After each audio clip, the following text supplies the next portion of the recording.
All right, this is working now. Let's see if this works. Microphone, check, check, check. This should be working.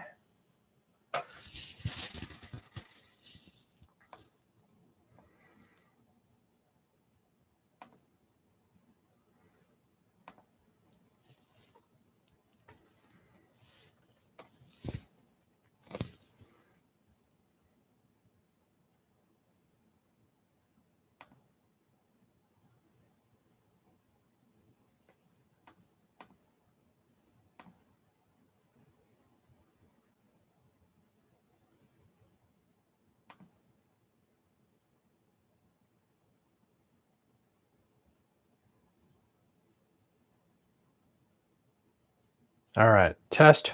1, 2, 3. Right, test. 1, 2, 3. Test. Cool. That's actually working. Nice. All right. Hey, John. All right, we're going to get this going. And as you see on the bench, it is going to be a build. I'm trying a few things out, seeing how this camera is working, trying a few live stream tests with different technology. Yeah, so we'll see how this goes. Yeah,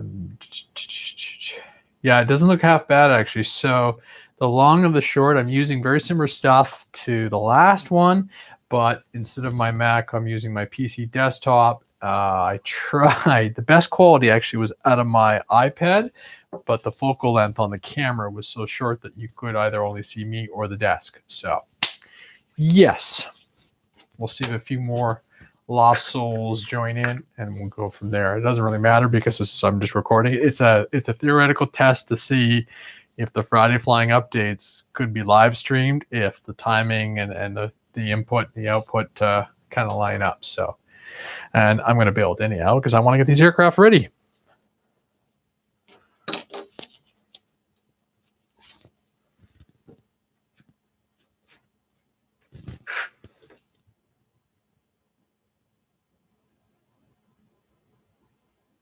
Cool. All right. Actually, this is working out not bad, and hopefully the old PC keeps up. It doesn't look actually half bad, and I think, what is it, a 1080? No, it's actually a 1080 stream. That's crazy. That doesn't look half the latency. See how bad the latency. It's a couple seconds from going live to what I see on the screen, but that's not too bad. All right, so we're gonna get right into it. So yeah, hey, welcome to the live, probably the first live Friday flying update I've done, and we're gonna have some fun. We're gonna see if the plan right now is to build the Durafly Slowpoke, which we unboxed on Tuesday. And then if I got time after that, I'll jump into the EDFs and we'll go from there. So one little plot at a time, one little plane at a time. The Slowpoke, actually, I've got the manual from Hobby King already downloaded into my laptop. And hey, Jacob.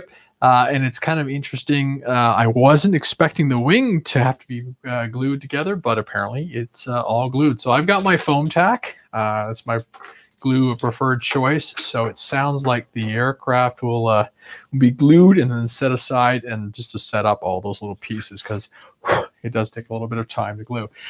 Interesting enough, on the camera, I'm probably going to pick up a webcam later on. I have my really nice Canon, and unfortunately, it doesn't do USB out, so it's semi-useless. Well, not useless. It's a great production camera, but the live stream, as I said, seems to be more effective. So cool. Look, I'm seeing everybody's Instagram feed. So of course, on the Slowpoke, the first thing they say is to check all your pieces. Actually, I'm noticing the tail. They've got some fasteners on the inside, or hard points on the inside. So that's pretty cool on the tail section. I'll get rid of the pilot. We still haven't come up with a cool name for the pilot, but you know, he looks pretty awesome. There's a wing update on the various wings. On my wings? Okay, so the wings will be coming. I want to get these aircraft up and running, and then I want to finish off pending this weekend. The weekend's going to be touchy because Sunday I do want to fly. I've got I'm allowed to go flying on Sunday, and I do want to try and get as many of those going, and I want to get at least 1 or 2 of the wings ready for the May trip down to Ohio, because they are be nice to have a few of them running. So how is the free wing jet? I haven't flown any of them. And what type of batteries run? So I haven't flown any of the jets yet. They are sitting over here, and they're going to get glued up later on this evening.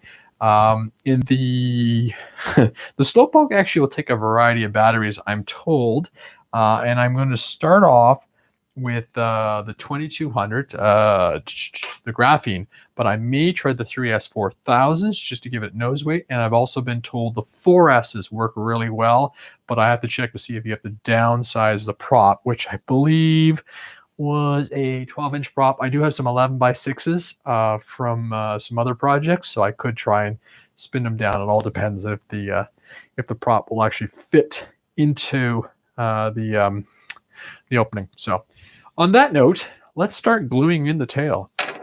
But ask questions away, and I will do what I can to answer them. And on the Freewing jets, I'm going to be running. I do have some 1300s. I don't have any. I've got two 1800s 3S backs, which might do the job too. So the side up, and I'm going to figure out where I'm going to glue. Butterfingers. It's been a really long day, but I want to get this guy going. I want to get all my aircraft finished and assembled and go from there. So I'm half tempted. I haven't even watched the Hobby King video, but I'm half tempted to glue parts of these assemblies and then put them together and just make sure they're all nice and secure. But I'm going to do a dry fits and just make sure I'm happy with everything. Yeah, that'll work nice. It's kind of curious that this is just glued in and not screwed in. So have I flown any of the Tower Hobby Warbirds? Actually, no, I haven't. My Warbirds consist mainly of Park Zones and Durafly, and I do have one or two. Well, no, that's not true. I do have some. I do have an FMS, and I do have a Dynam, Fog Wolf, and I have an FMS, and then I've got the Flightline or Free Wing Mosquito. So I do have a few, but I've never flown any of the Tower Hobby ones. So, all right. So let's do some gluing. So as you can see, there's the first section of the tail. I'm going to run a bead of foam tack along the upper section of the elevator into that, and then I'm going to run it under, and we'll stick it on and let that set up, and then I'll get to the wing before I do any of the control surface stuff. Again, foam tack. Good stuff. There are other glues and other kits. I'm probably going to use the stuff supplied with the Free Wing jets. I'll use their own glue, but for this one I'll use foam tack. And I'm going to go in on the tail section here so I get it all correct. The rudder.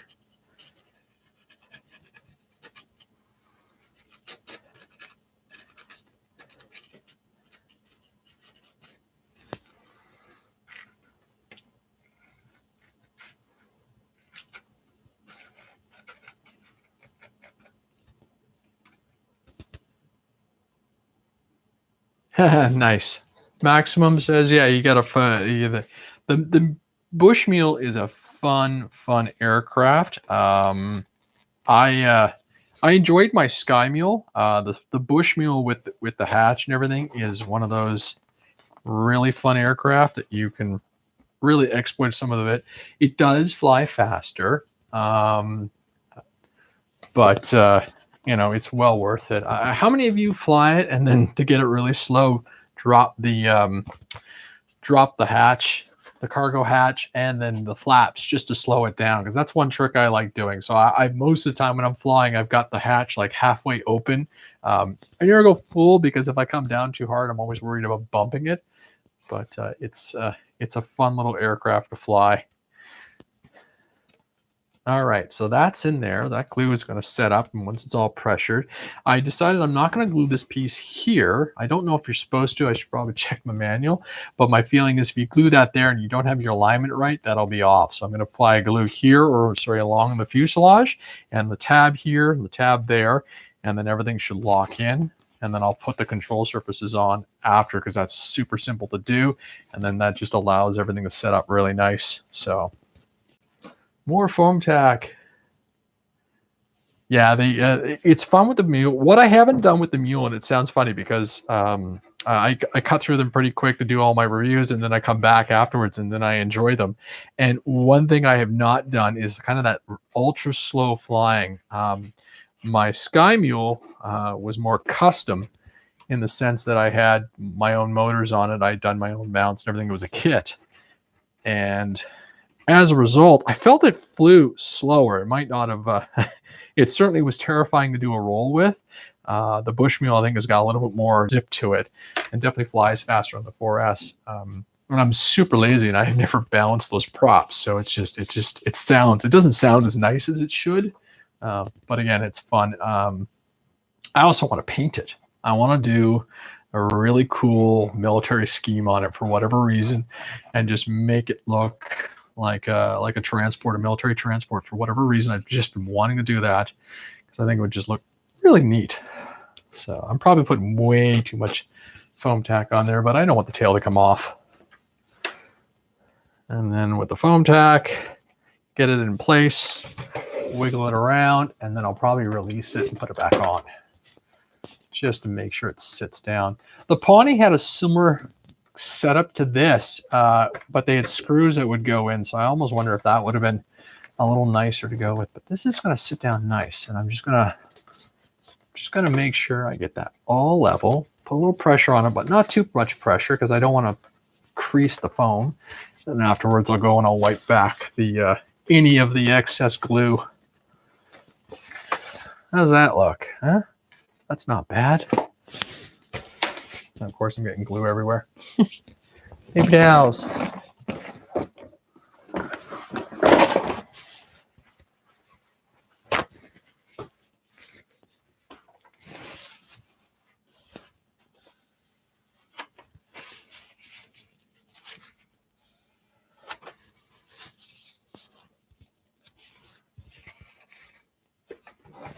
Of course, foam tack says it's ready to go within 15 minutes of being applied, and for best results, let it set up over 24 hours.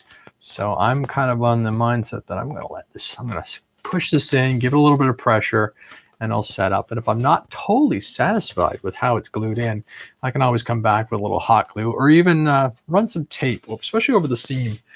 I would run a piece of tape over that just to hold it in place, because nothing sucks more than having your whole tail section pop off unnecessarily.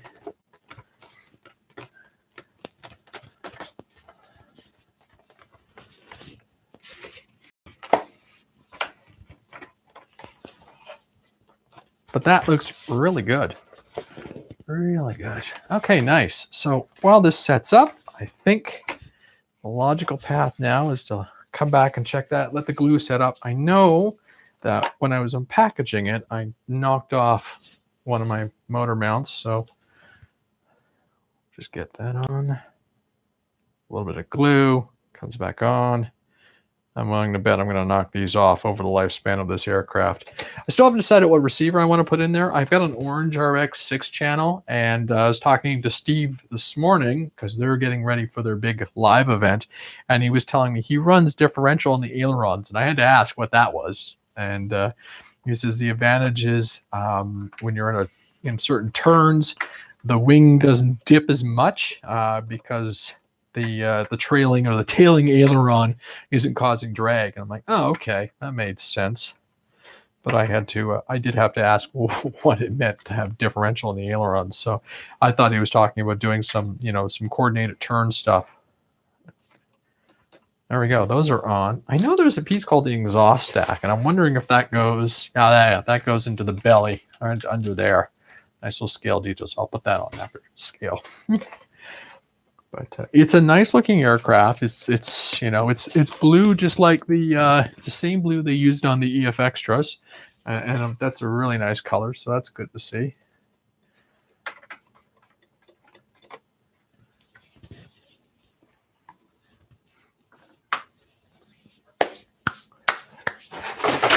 Oh, yeah, cat.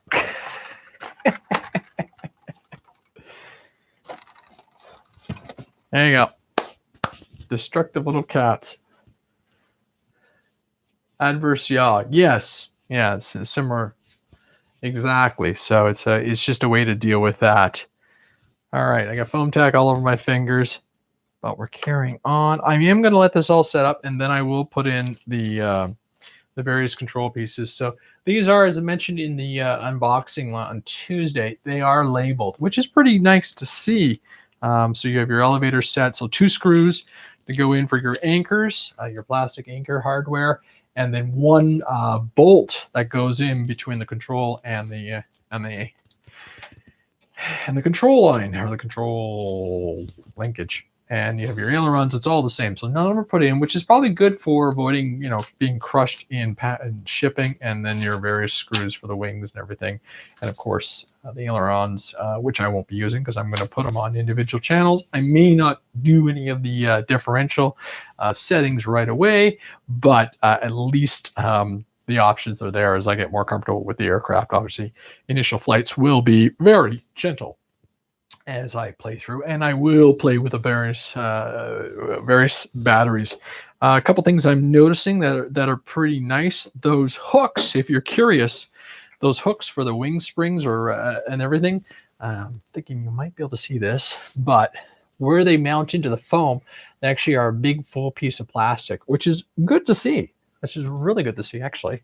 There you go. You can see inside there. You can see all the hooks. There's the wire run for the ailerons, and then your wing links, and obviously in the wing you'll have the landing gear stuff. So that's pretty good. And obviously 2 servos. Tail servo has that here, and you can. It does have its little grub screw, so you can tune everything, and obviously lots of throw for the rudder controls, and no way to adjust the elevator. The elevator adjustment is obviously on the end of the control link, which is fine. So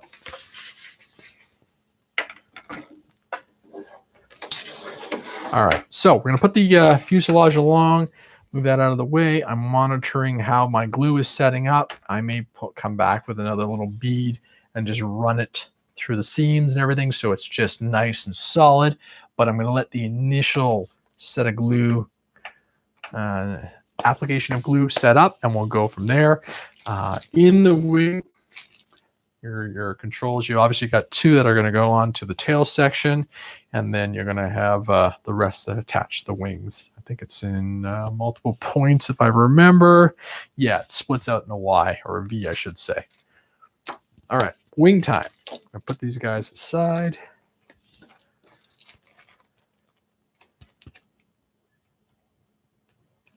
Looking forward to Flight Fest. And yes, I've never been to Texas, so I am looking forward to that in November. That'll be fun. It should be a really good experience for everybody. And obviously, and for those monitoring, yes, I am working away on the Ohio stuff, so I will get that all under control very shortly. So. All right, wings. Now, according to the manual, I'm going through it right now.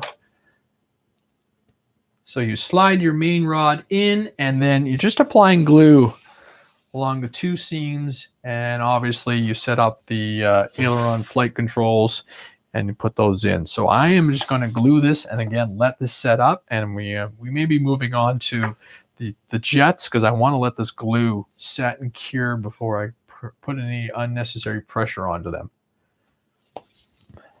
Because I have to line up in neutral, put all my servos into neutral, and set those. So we're going to get this guy set, and I'm wondering how I make sure my control is nice and centered, that the spar, and I don't know if they talk about it. So too far. I'm looking at the what I'm looking at on my laptop is the manual. So it says with the ailerons, install the wing with the spar into the hole, and then glue the main wing. So I'm going to put my spar to its neutral position right in the center, so the V is there, and then I'll slide it in and just make sure everything meets up nice and flush.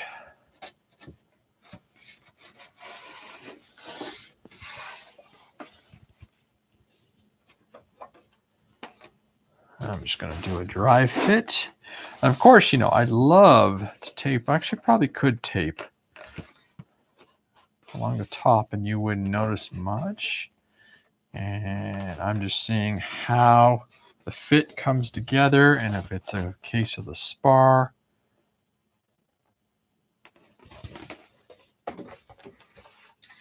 Obviously, it's got a little bit of dihedral.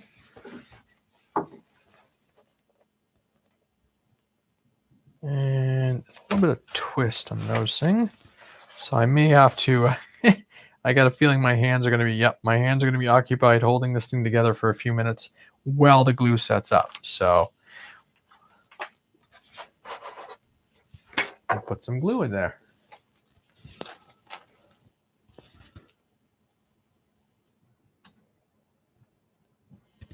And of course, one other thing I possibly can do is glue it and then shove it right into the plane right away, and the pressure will help locate it and lock it into the right form. So that might be a way I'm going to proceed with it.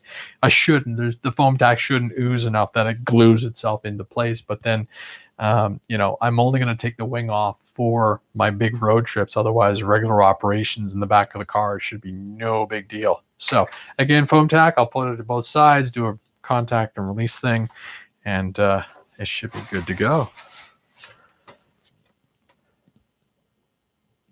So what do you guys like in your foam tack? Do you like the old bottles or do you like the squeeze?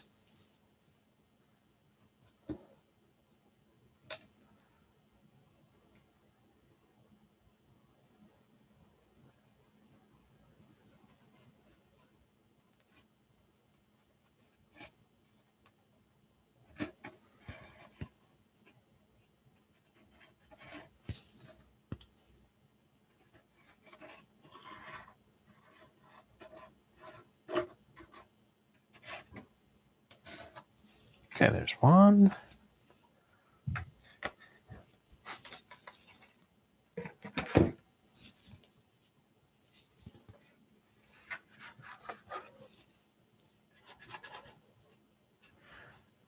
So what I initially didn't like the tubes, but the good thing about the tubes is you can actually squish it. I found the bottles after a while, you couldn't get the stuff out, and I would end up using a stick and it would come out. So I can get them, I can get a good deal. Yes, that's where I picked up a few batches there a couple of years ago. What I like about the tubes is they don't seem to, these guys don't seem to expire as much as the plastic ones do. And then I put, I have a long Ziploc bag that I put it in too, and that just seems to help the whole thing. All right, so we'll do a little contact and release.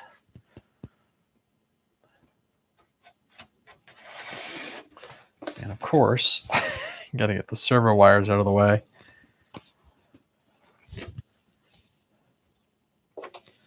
I said the other day when I was looking at this aircraft, it reminded me a lot of the Pawnee right there, as far as just looks and feels and everything. And I'm thinking it's going to fly a little faster.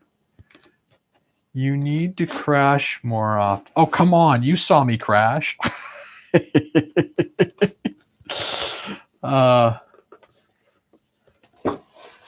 So, yeah, as I mentioned, it's going to be one of those hold it in all the seams. So I'm going to actually put it down the bench. Try not to glue it to the bench, but get it in there. Get the dihedral all nice and stuck.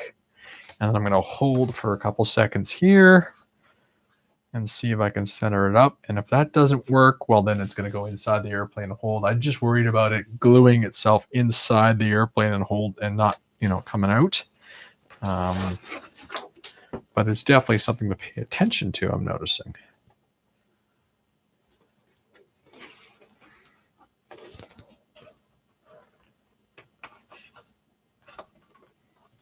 So I'm watching my corners. I'm making sure everything is flush and how it all comes together.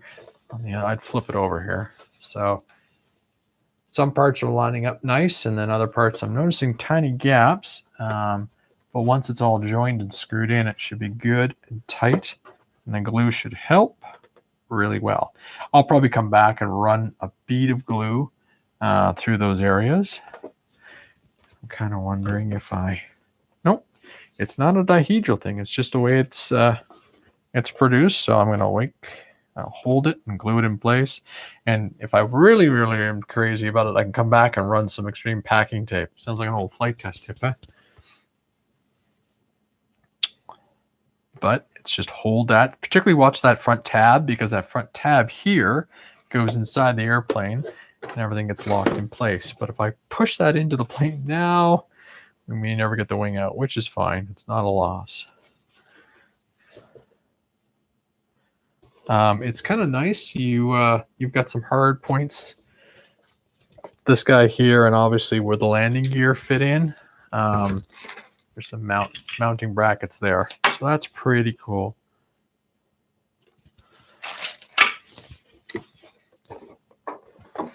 And actually, looking at the manual, when do they call for that to go in? They call for that right after.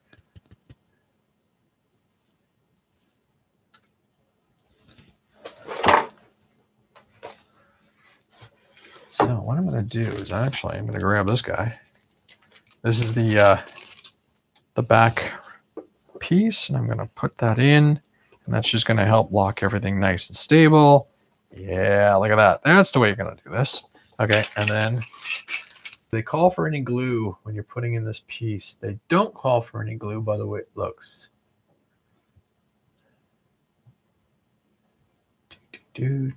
Screws go in, mount goes in, and that's it. So no glue. I wonder if I should put some glue though. They don't show it in the manual, so I'm not going to. I'm going to go with the manual. But I could see this piece, I could see it potentially wanting some glue. I know I had some issues with my Pawnee, and I came back and kept servicing it because I'm a terrible lander. Oh yes, actually, yeah, I would almost say that's a good way to go, because as soon as I put that in, I managed to get a little bit more of a nice fit for the wing. That's starting to look a lot better. So it's just a matter of holding that front piece nice and level together till it sets up, till the foam deck sets up, and then you get a good solid wing. And I'm almost of the opinion that I'm going to get in there and just put the wing into the plane, screw it in, and run the risk of it fusing in. But I don't think I have a lot of glue. No, I don't have any glue seepage or anything like that. Not enough glue in there to cause me a problem. So I'm going to put it in there, and that's going to cause the plane to stiffen up really nicely.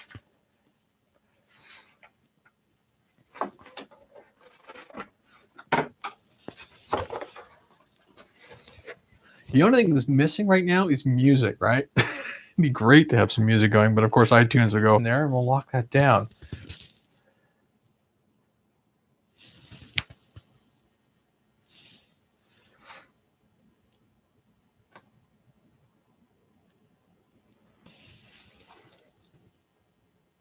I'm just checking my stream. I notice my laptop is struggling, but it's just that's just the laptop. All right. So put those in, and then it's 3 different screws. They don't actually have them numbered, so I have to guess. Oh, actually, well, they've got them at 3. So the first ones are 3 by 25s, and then 3 by 1, 2, 3 35s, and then okay. So 50 mil, 35 mil, and 25 mil. And so the first ones are your shortest, your 25 mils. Your second ones are your 50s, and then the back 2 screws are your 35 mil. Got that, everybody? All right. So we're going to put those in and then put the landing gear on, and then I will slowly go through everything again and look at all the other screws. Screwdriver! So short, long, medium. And of course, the great thing is you keep all those little Ziploc bags because you'll always use them for something else. I'm going to just go in actually, and I'm not going to torque any of these screws down completely tight. I'll come back and do a star pattern.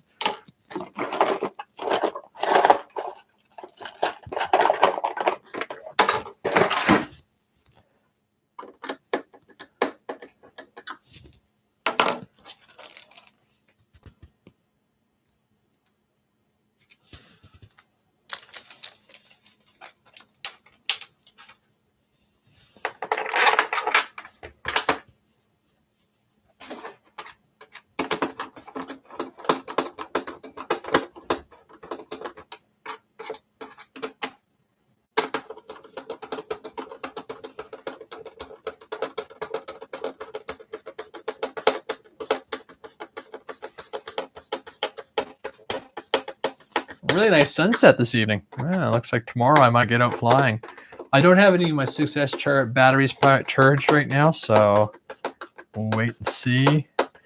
But the count of planes I need to get out flying is quite high and significant. Plus, I have all the old ones I want to fly. How are the jets? I haven't flown any of my jets yet. Bad. Actually, I got an update from the field, and they said it was drying up nicely, so which is good. But I'm actually going to be trying to fly off the grass fields more often with the jets, just to see how that goes. But you can see the Hawk is there, and I just have to put the wing on and finish setting up the radio, and it will be ready for action. All right, so the 50 mils go into the second slots.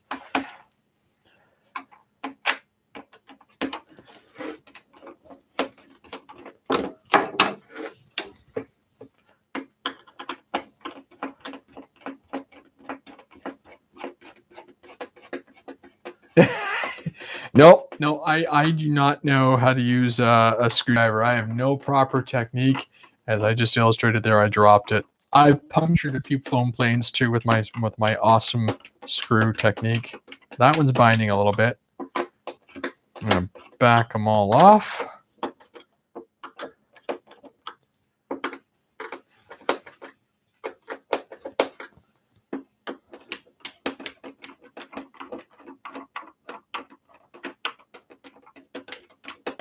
Ooh, don't like that one.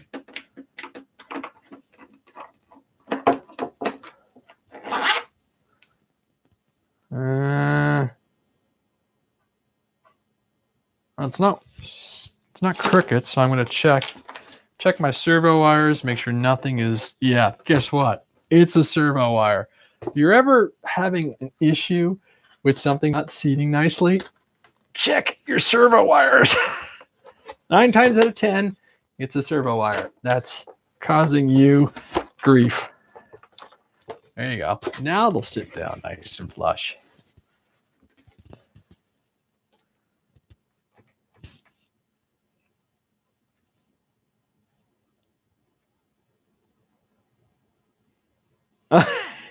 It's the dimples, actually. It's the glue on the build surface that drive me crazy, right? Oh, the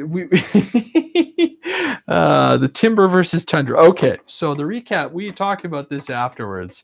And to be honest, I like them both. My favorite is still the Tundra, simply because it's more of a sports car. It's just lighter. It does better on the lighter packs. It has more punch and everything. But the Timber's flight envelope is super impressive because of those slats. When you put on the front slats, it's crazy. I love my UMX Timber. It's just, it goes so slow, and even I use the safe mode and everything on it just to have a really good time. Drop the flaps and go. But the Tundra is just this little rocket ship, and we'll get goofy and fun and with it. So I think they're both fantastic, and if I could own them, I both of them, or if I had room to take both of them to the field, pardon me, I will. I kind of like, especially mine. Yes. I kind of like, what I've been noticing about my flying lately is I kind of like having 3 different sizes of aircraft that go in the car. And that seems to suit my flying and everything. So yeah, look at that. That's getting there. But what I like is something that's going to fit in the trunk. So like the Timber or the Tundra, the Bushmule, and then I can put 2 or 3 smaller airplanes in the back seat. I generally try and only take about 3 to 4 airplanes to the field, because I just never find I have enough time to fly all day. So I just tend to take a couple airplanes and stock. Actually, I changed out that ESC. But back to the flying. So something like this, I've got a really good feeling it's going to be nice. I know a couple of my friends have picked up the Pawnee on a good price, but I think this is going to have more power, where the Pawnee is, I always found the Pawnee lacking in throttle. So this thing should be a little rocket ship, but I really like how this thing, it's got some presence to it. It's again, good color. I told Steve the pink lady version of this would be awesome. Put the little pilot's girlfriend in a pink one, and I'm sure they would do well with that as well. Or yellow, I guess. What do you think? Pink or yellow? But it's coming together. This is nicely equipped with a 40 amp ESC. Oh, a top tip here I'm just noticing. When you're screwing in your wing screws, just make sure you have no wires anywhere near it. I was noticing how close the ESC sit in relationship to those front little guys. This a rocket ship or the Tundra, Steve? I think this thing will fly. Everybody's telling me it's fast. Everybody keeps telling me it's not a slowpoke. But the wing profile and everything is probably gonna, give it a good. We all like a good envelope on our aircraft. I think having something that's a little too slower. I'm not much for scale flying. I hate being caught off guard with an airplane and not having enough power or anything like that to really recover from an Andre mistake or something like that. So I do tend to enjoy having something that'll give me a little bit more of a, I don't want to fly and drain my batteries instantaneously, but I just want that little bit of envelope.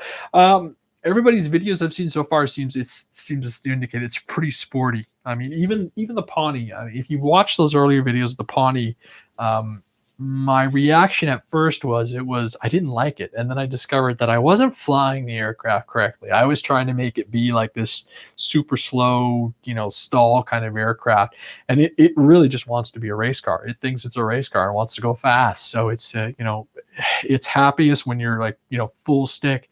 What I did learn with that aircraft is the power system. It needs momentum. It takes time to build up and bring the power up. So if you get out of sort and you're too low, you've got to have the altitude to recover, or it gets poor, and there's definitely a stall speed. But once I got used to it and I put the bigger tires on, which this guy already sort of has, I mean, they're 4 inches. They're not rubbery, as I said in the last video. They're hard plastic, and they'll be fine in the grass. If you go, the Tundra size spongy tires would probably be excellent in this thing if you needed something that was a little bit more grippy. But I'm going to fly it stock to begin with and go from there. So, all right, close the blinds. There. Okay. So looking at the manual, we're now into the point where we install the prop, do the exhaust stack, and then do the links. I'm going to give the tail a little bit more time to set up, but I am going to start doing the wing, little exhaust stack. That's just some glue. Might as well do it while my fingers are sticky. And then we'll start doing little springy things. And they're 2 different sizes. There's the short ones for the tail, and then the long ones for the other parts. And I'm going to start stacking these little bags together. All right, landing gear screws. Let's not lose those. Little baggies to one side.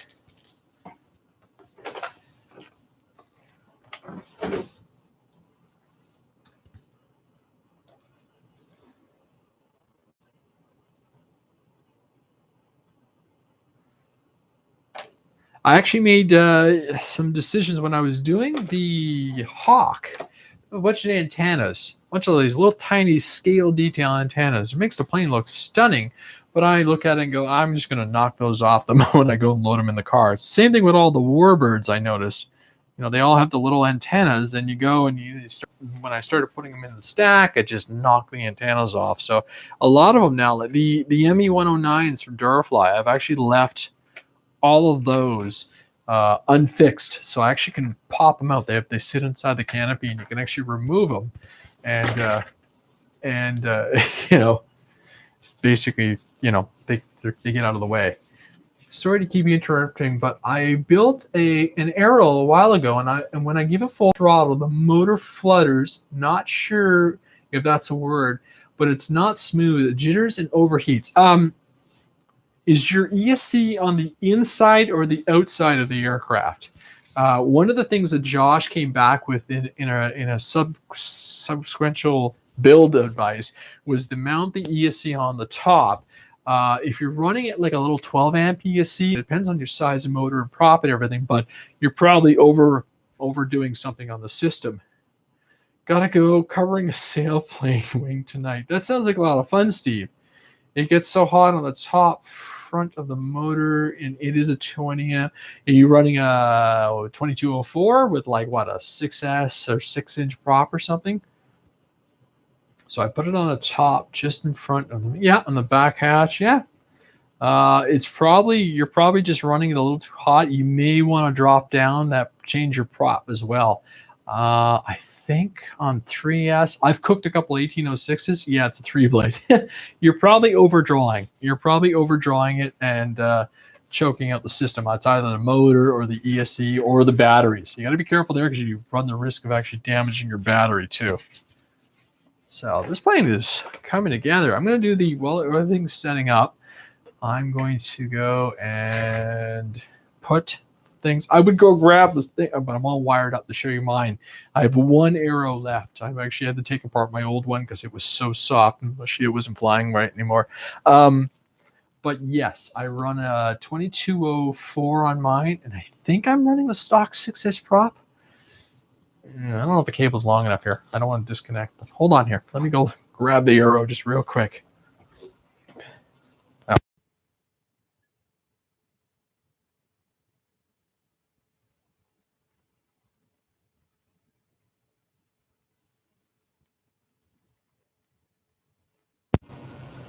Check. The audio come back? 1, 2, 3, 4. Yeah, I'm good. The audio's back. Yeah, so I'm running the stock prop, the flight test recommended, I think. I think this is a 6. That's got some chops out of it. Yeah. So you're probably, what are you running, a 5-inch prop? 3-blade 5-inch? You could probably play around with your pitch, but I'm running I just run 3S on this guy, 2204. I think it's a 15 amp ESC, and I've never pushed it. I killed the old 1806 motor, blew a magnet set. So, but there's my old wing. It's the motor mount's all bashed up and everything, but it still flies great. So, but I've had to do a couple reinforcements on this thing because it's aged, but they're still fun. One of my favorite little wings. Okay, back to doing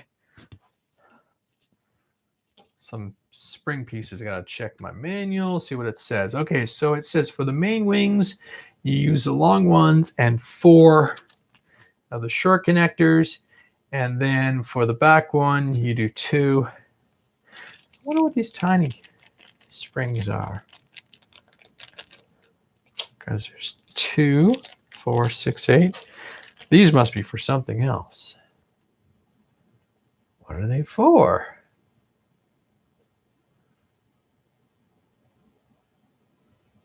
they on the landing gear? I don't think they're on the landing gear.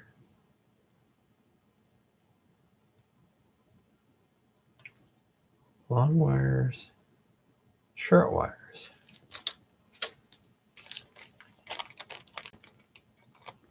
It's very curious. I'll find out real quick, I guess.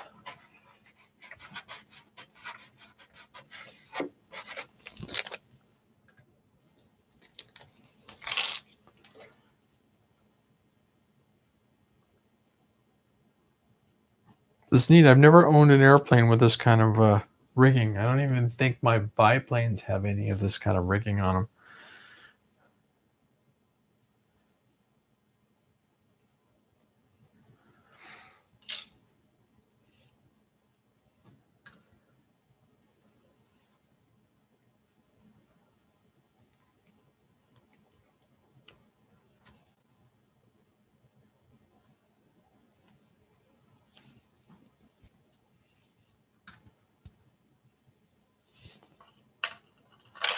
One, 2, 1, 2. All right, and then 1, 2.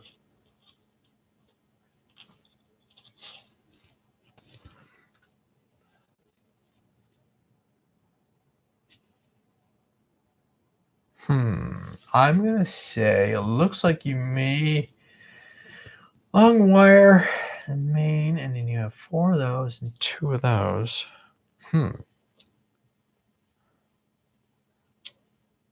So 1, 2, and then but you still need those. Yeah, interesting.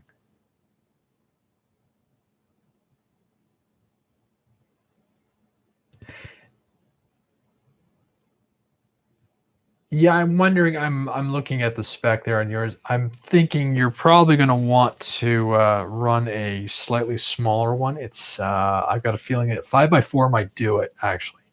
But if you got any single blades or whatever, or 5-inch or 6-inch, and you're running on 3S, I assume, or is that 4S? And is it the regular? Was it the flight test ESC? Because even I've never heated one up, but I know they all have their limits.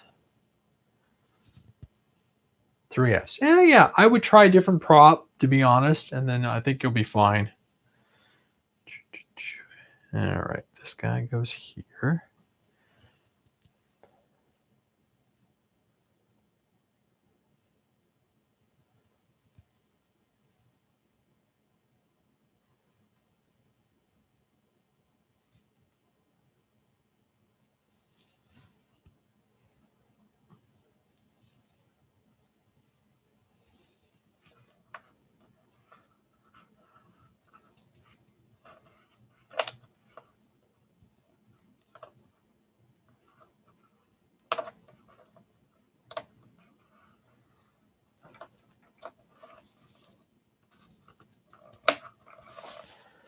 Nice. Okay, so what I'm thinking is the long ones, that there's 2 long sets of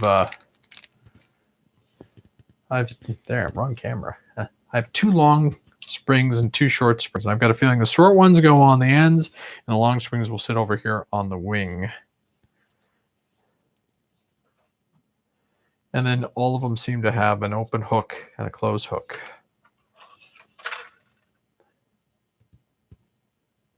Motor won't even spool up, just jitters. Check. Okay.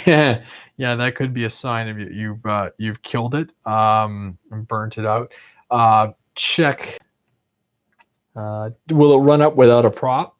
And check your ESC settings. Actually, if I suspect you've either cooked the ESC or you've cooked the motor.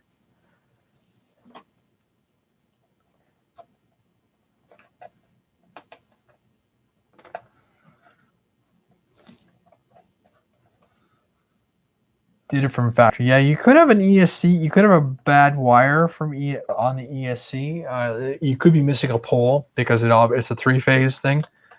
So there's a very likelihood that you have a damaged pole, and as a result, you're not getting the proper power to the motor. So you'll have to see if you can get another one just to check and verify whether it's the motor or the ESC.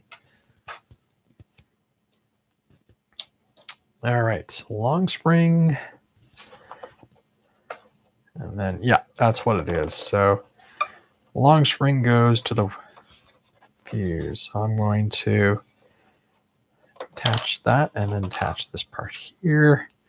And we'll have our first sprung wing.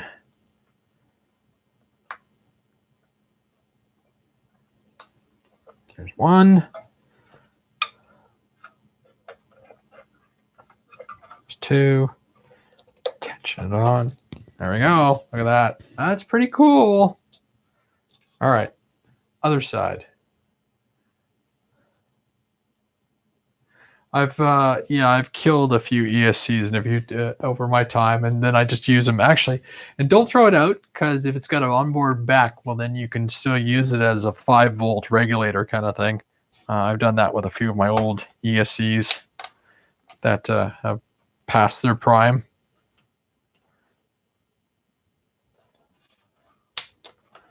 All right, that goes on. And then this guy. I like this. This is neat.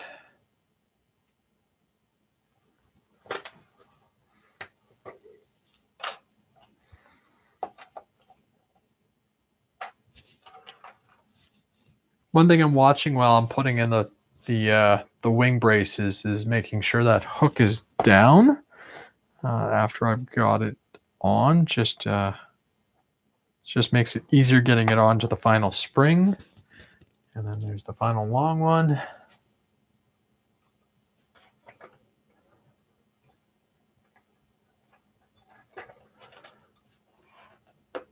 Cool. Look at that.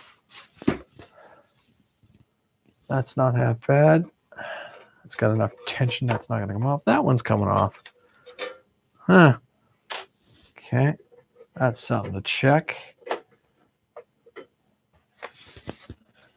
I wonder if I should just use a shorty on that. That doesn't have a lot of tension, I'm noticing. So I wonder if a short would be better. And the long goes on the tail. Let's have a look at the tail and see what happens. The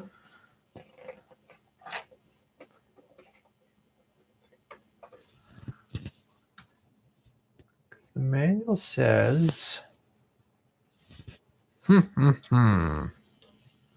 it's 4 and 2.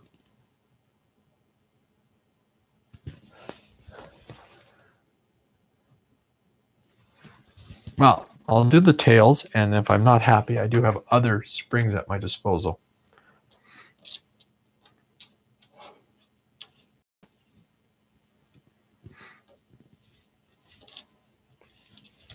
Okay, we'll turn this guy around.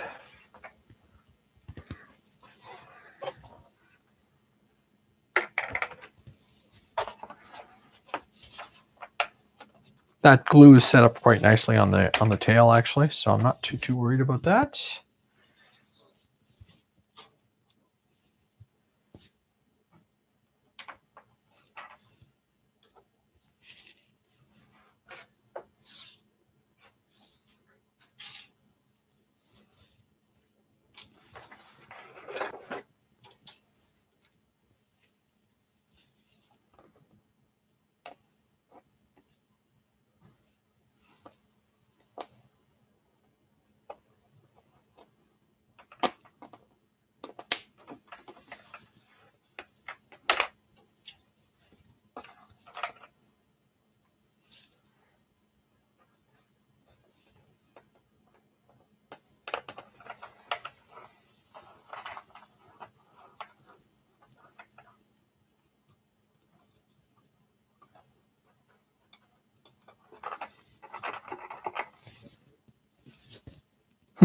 Those aren't as tight as I was expecting them to be.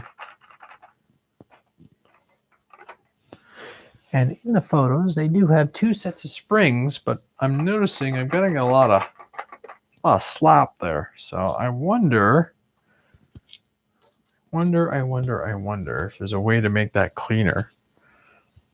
I wonder if I only used 1 spring instead.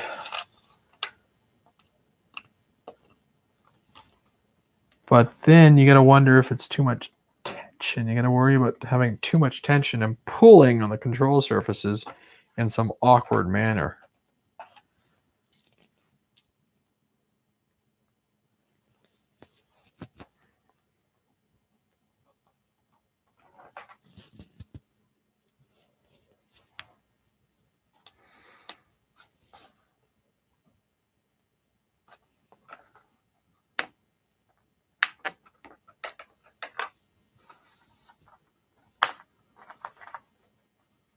Yeah, it's probably going to make a lot of racket while flying, to be honest, if it's loose. Right. That one's not bad.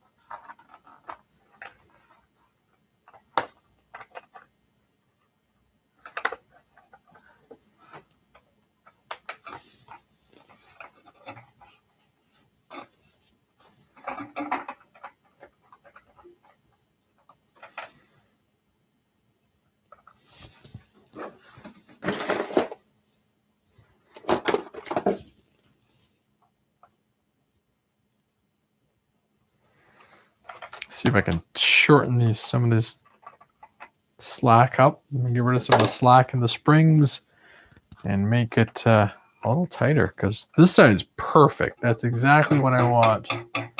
This side, not so perfect.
Come on, get in there.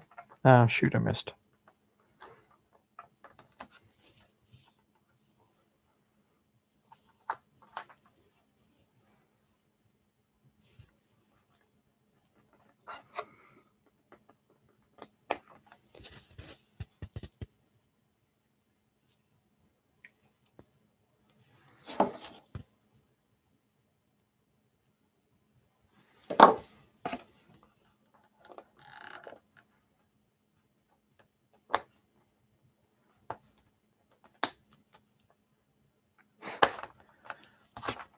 Oh, yeah, that's annoying. So I tightened that up just a little too much, but I'm looking for ideas on how I'm going to shorten these springs. I think I've got another box of short springs here, actually, so I may just swap one out. Something to note. Actually, where is that box?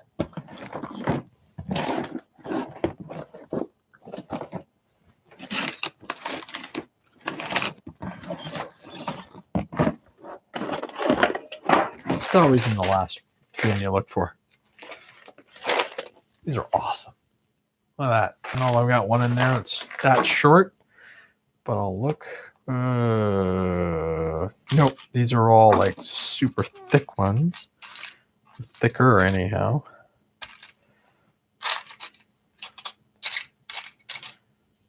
Yeah, these are a little bit more heavy duty, I think.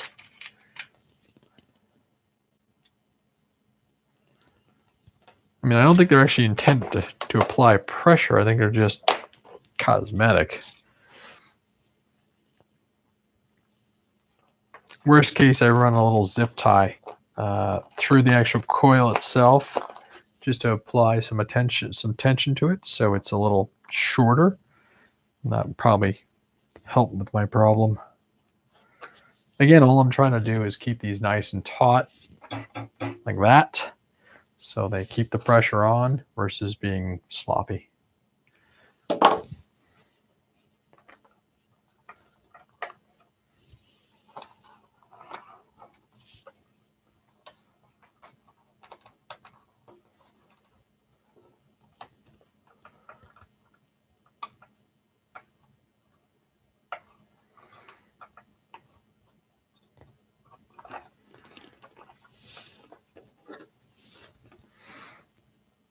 Hey, Raph, how you doing this evening?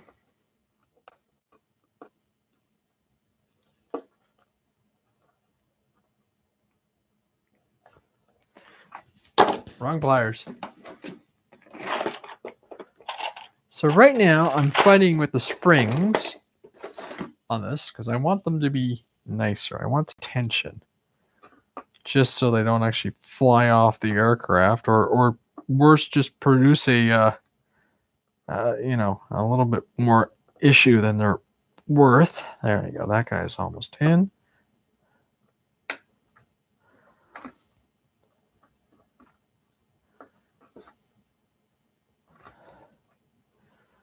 Come on.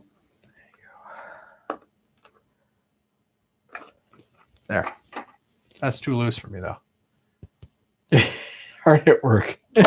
Yeah. This is not work. This is play after a long week. Yeah, those are really loose. I'm gonna have to come up with a solution for that. I don't like how much slop there is in the spring. Kind of defeats the purpose of them being on the aircraft, I think. That one's nice, but then this is wrong. I wonder if they're different lengths. I thought they might have been all the same, but it feels like this one here. Let me pull this back. Feels like this is the wrong length. I wonder if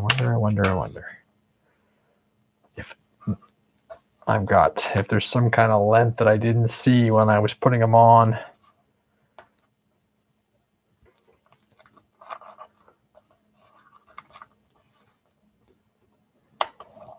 Of course, I've got them on now, nice, and they don't want to come out. A bit tilted on the camera. Yeah, but then when I stand up, I move the aircraft back. It's a problem with being too tall. I'm also using an action cam versus my my nice other lens because the Canon, as I was mentioning earlier, my Canon does not actually have USB output, so I can't use it as a webcam. So I may, if I keep doing live streams, I will go out and buy a new different camera. So anyhow, like I was saying, the issue is I'm wondering if these are different lengths. Of course, I've gone through all the trouble to get them hooked in, and I'm going to fight to get them out. And so let's see. Yeah, look at that. This one here, they're not the same lengths. So this one is longer by a margin here. So I'm going to go around and check these, but does that show up? That's enough to be a problem. Look at that. So we'll have to try something here.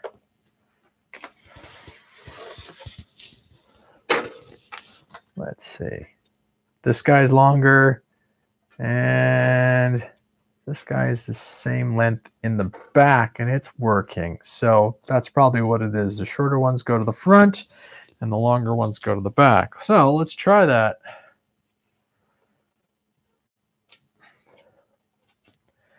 We'll get that guy out of that spring. Place that there. Move that to there. And we'll try that out. And hopefully that takes up that slop I was finding in this section. No one likes slop, right? All right. Back spring.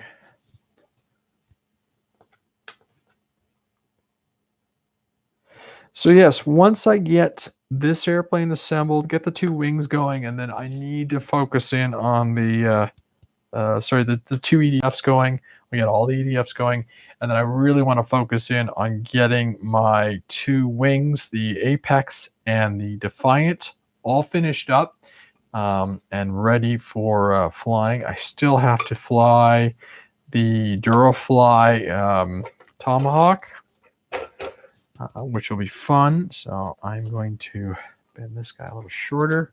I lost my pliers. That seemed to work a little better, putting the longer one towards the back. And now all I'm doing is just trying to make the spring a little bit more taut.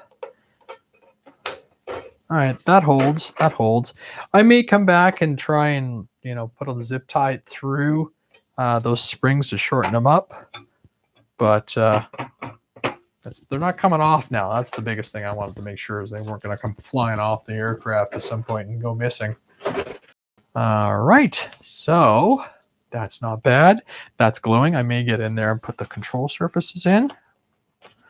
That's staying nice and flush. That's all lined up. That's flat. It's clean back here. A little bit of glue seeping out, which is fantastic. So I may go in and do the wing control surfaces.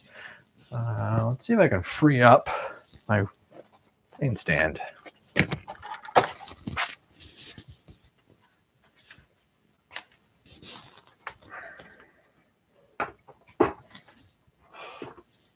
Cool. Now I can flip this guy upside down and work on it, though. My blanket covered stand.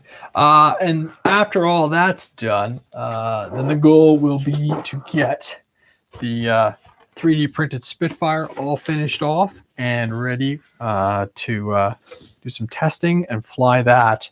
Of course, the goal is to fly that one at Flight Fest. And the camera got a little dark with that big white wing. Move that out of the way, pull that back a bit. So, all right. There, aileron and another aileron. Great, that's what I wanted.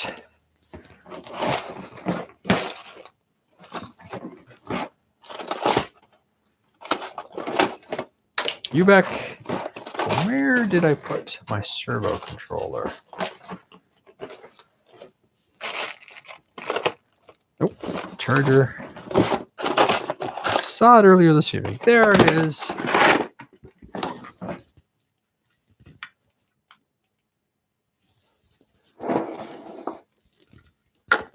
Okay. Aileron baggie. Look at that. Nicely labeled. Not a fantastic thing to see from Hobby King. Labeled baggies. So, and obviously it's got all the ball links and everything. But they're manual ball links, so you have to go in.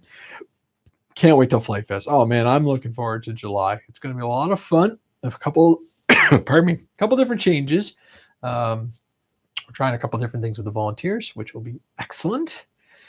All right, ball links. Does it show what hole it goes into? Yeah, it doesn't say what ball link it goes into on the wing. So I will probably put them on the top ones and then dial them out from there, so I have maximum throws. I need a battery. Battery.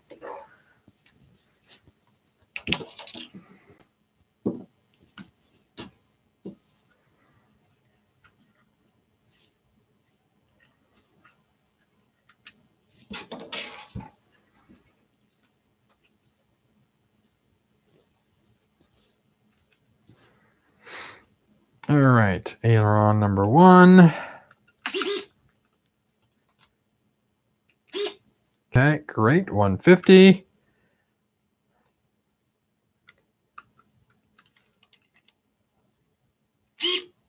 Great. Cool.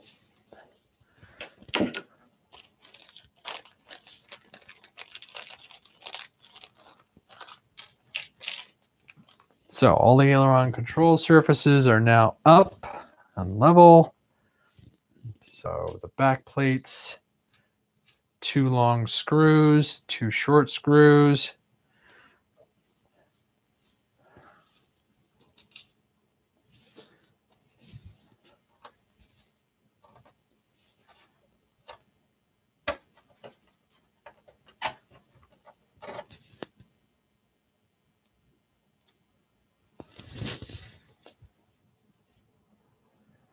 So I'll just get these control pieces in place.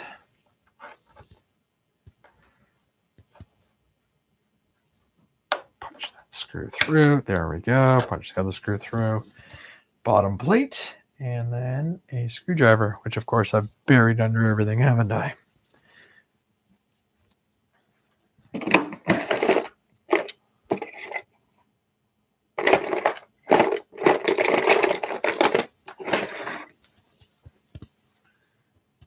Yeah, Gary C just asked if I've seen the Hangar 9 X Cub. I just saw a photo of it with the bay door, with the side door down. I'm like, that thing is huge. It looks impressive. Now, I'm thinking you need like a really big transport vehicle and a really big field for it. But wow, talk about pushing the envelope as far as size of airplanes. That thing's phenomenal looking. It just has a nice look, nice, clean aesthetic view to it. So I'm sure Chris, well, I flipped the link to Chris, and I'm sure he's drooling over that thing right now. That's a big, impressive airplane. We're going to, hopefully, if they have time, Chris still needs to repair his Grand Tundra, not Grand Tundra, sorry, the Carbon Z Cub after it had the little incident with the Phantom. So as soon as he gets his parts he needs for it, we're going to do a fly off together. We're going to be flying my Grand Tundra with his Carbon Z Cub. So that'll be really fun. I'm just leveling these guys out. That's got a little too much bounce to it. So let's pull that other one in nice and straight. And then this guy in. There we go. Nice and clean. Not too far in. Yep. There we go. Control surfaces are good. And oh yeah. So this guy goes on the top link. That's already got the hole in it. So that's good to see. They did not supply any of the retaining clips for this side of the control surface, which is a little surprising, but it should stay in. And then we got to put the bolt through on this guy. So it's a little different arrangement, I'm noticing. Like it's ball links, but not ball links kind of thing. So something to note. How do they illustrate it? They've got the ball link going in. So that's set up the same. And then screw goes into the end of the ball link side. Okay. So the wing is level. So I'm going to do some trimming. Turn, turn, turn, turn. Still got a lot more to do, huh?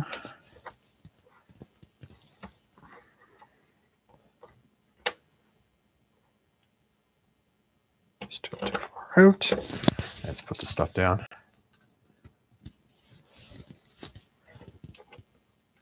And of course, the other running question we had was, what would I, if the big 3D printed Spitfire doesn't survive, what do I put all that hardware into?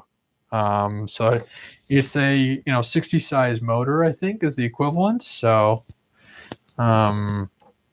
power 60, sorry, equivalent motor. So 400 odd kV, 470 kV or something to that effect. Wrong screw. So kind of curious to see what I would end up with if that airplane actually suffered an early exit from flying duties. So I'm kind of curious myself to see how it goes. And we obviously know the little Spitfire could have flown if I'd done my CG homework. So it will be very interesting to see what comes up next. Immediate planes from like something like Hangar 9 is the P-47. That power pack I have is very equivalent to that, but it's another big airplane, but everybody's going to have that style of airplane, so be interesting to see. I'm curious to see the repairs that can be done on the 3D printed plane. All right, how's that? Lots of slop still. Just keep screwing that in until it's tight. There you go. That's not bad. I'd like to get some clips or some retaining clips in for the ailerons, because that could be used for sure. All right, next side.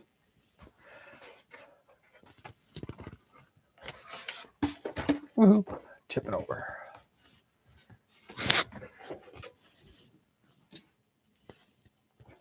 One there.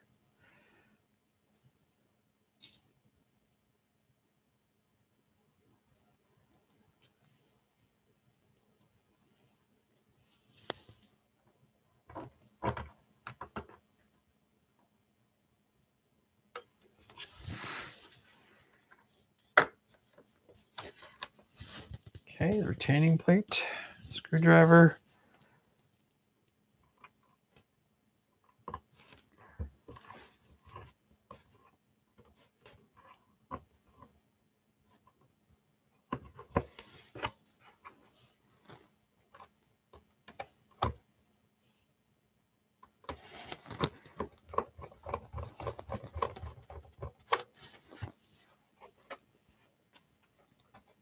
Whoops. Didn't get that aligned. There we go. 1, 2. Come on, get in there. Oh, completely missed.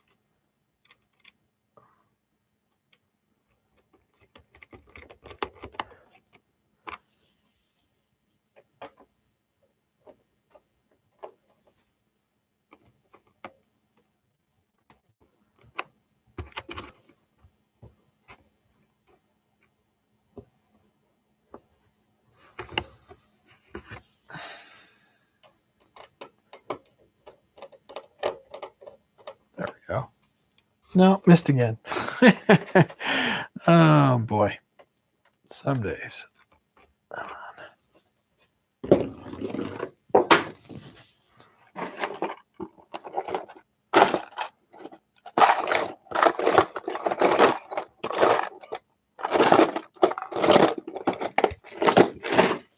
There, got another screwdriver.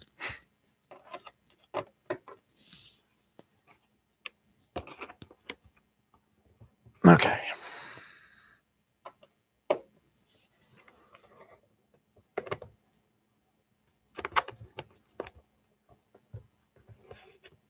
Wow, get in there. All right, I think we got that one finally.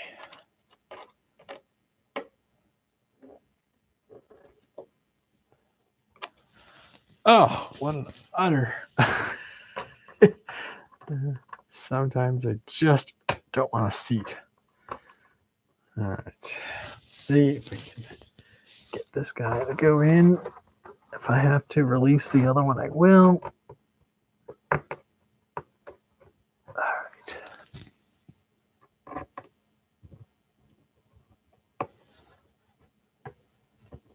There we go. Caged it finally. Okay, let me drive the other drive one down. I never know how tight to put these guys in. I'm always crushing the foam, but I don't want them to rattle around. There you go. That's nice and even. Okay.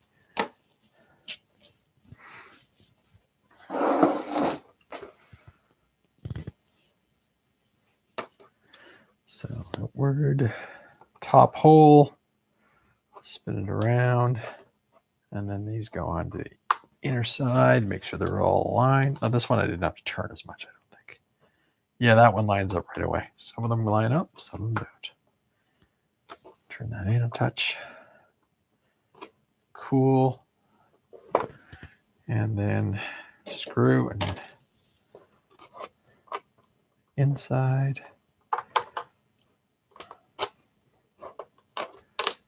There we go. And of course, I will come back before I fly it and verify everything.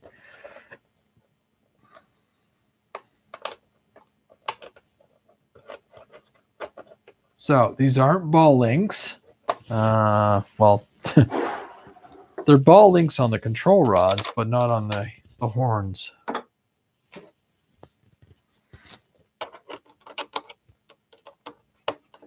But that's fine. That's fine. I'm going to run an orange RX in this thing.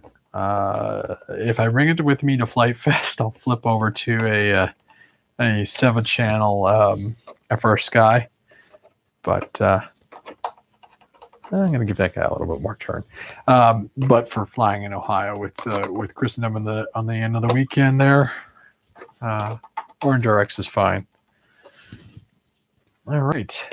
That's that one. And we get quiet on me.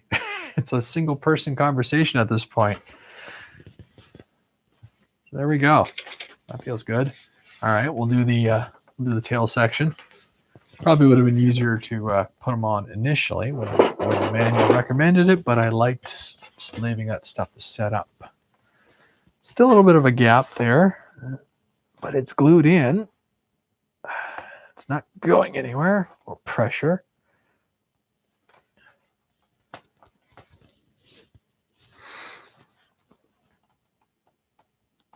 There you go. Good bit of pressure, and it's sat down. Might be worth putting some tape there overnight. That'll help it lock down.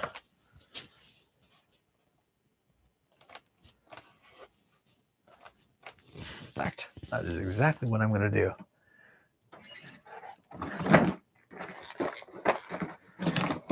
Tape. As I said with the Pawnee, I had to do the same thing. Hey, thanks, Steven. I had to go in there, and with the Pawnee, it was 2 long screws, and I really was like, ugh. But you know, to its credit, it's never come off. It's never been an issue. Here, I'm just going to run some Scotch tape over that, and then I'll pressure that down and keep that nice and keep that gap nice and controlled. Right over the seam. Push that down. There we go. Much better. Okay, so now we're going to zero the elevator and the rudder and install those control surfaces. Sorry about the view. It's just kind of, let's see. I've got rudder on this side, elevator on that side. So we're going to start with the rudder. Here, I'll turn it this way. Should be able to go that way. Screwdriver, rudder kit. Here's the rudder kit. Put the servo control in there. Zero that guy up.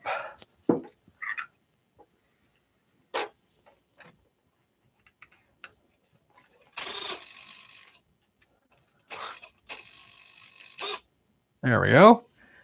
That wheel looks pretty straight. The servo is straight. The rudder does have an additional control in there, so you can zero it a little nicer than the elevator, which I think you'll have to play with the control horn on this side of it because there's no adjusting tab. It's interesting that they would give more control, more finite control to the rudder versus the elevator. One's more important than the other, in my view.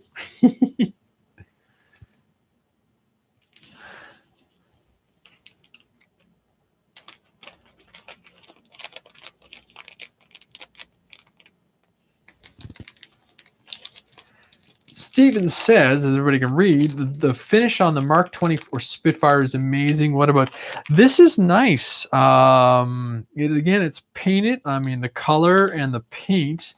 It goes on, and I thought it might have been some decals. Actually, the wing stuff is decals. This is paint. Some of the control surfaces back here. I think the wing is a decal.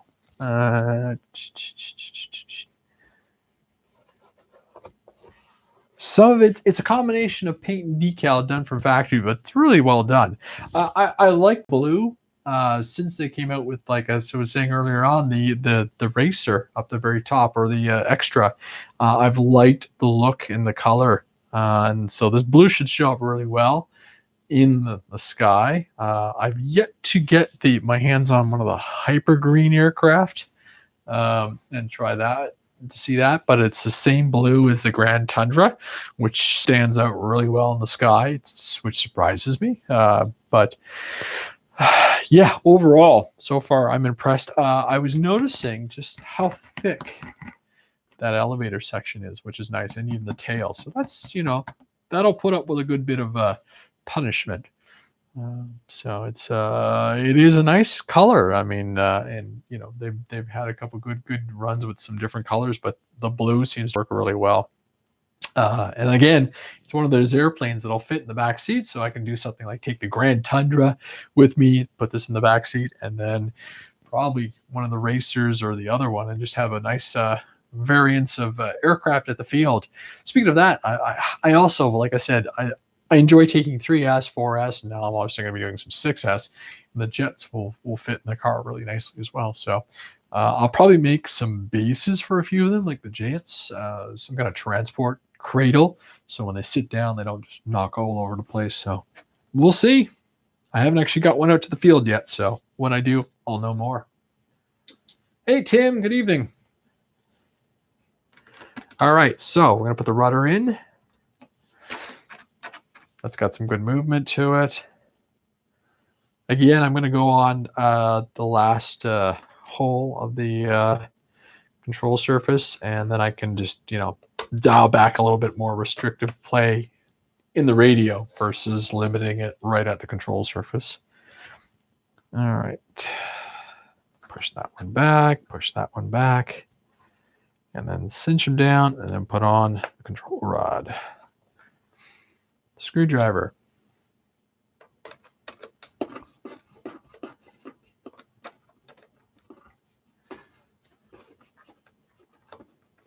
Using some more terrible screwdriver technique.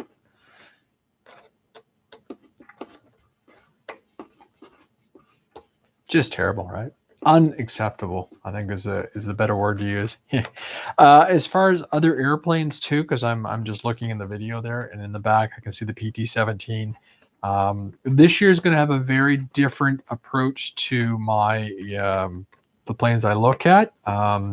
Last year, I went a little overboard, and I enjoy all the models I have, but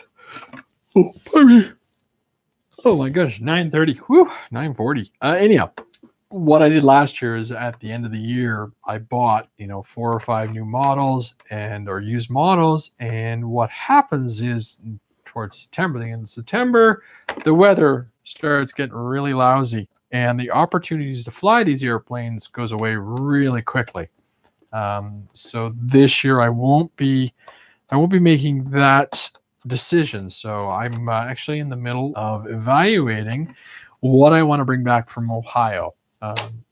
And the rationale there is I'll have it here right away for the summer. I can fly it and enjoy it, and then go and figure out and then fly all the other aircraft. So you'll see more content on the PT-17 particularly on the fact I need to get the nose weight corrected, and then I've got to fly that really nice Commander, which has only seen a handful of good flights, and then same with a good number of the other aircraft, and just get them going. The FMS 1400 mil Mustang has only seen a couple flights. The Albatross has only seen a couple flights. I haven't flown the SC5 yet, although those two aircraft I'm super leery about flying because they're so special and rare. And then the Mosquito. The Mosquito, I got to check the prop shafts on. Because last time I was looking at them, they looked a little bent.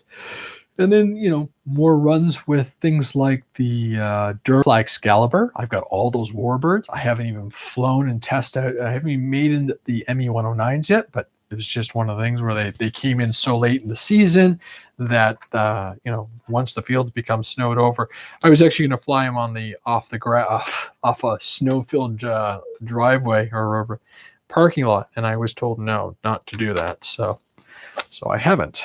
All right, there's that rudder. That looks nice and straight. So we just got to put the screw in and go from there. So yeah, lots of content to come. Lots of maiden flights to come. Pardon me. So I did a 10-kilometer camera shoot today, or sorry, 5-kilometer camera shoot for work, and so and then afterwards, my phone told me I still hadn't done enough working. So I went out and went for another little bit of a walk. So I've been running around all day, but feel great. It's really nice to actually be able to get outside now. It's been a really long winter. And then, of course, this aircraft will be ready to fly. All right, that's nice and tight. That looks great. Let's apply some power and do a test. Positive, negative. Yep. That's a rudder.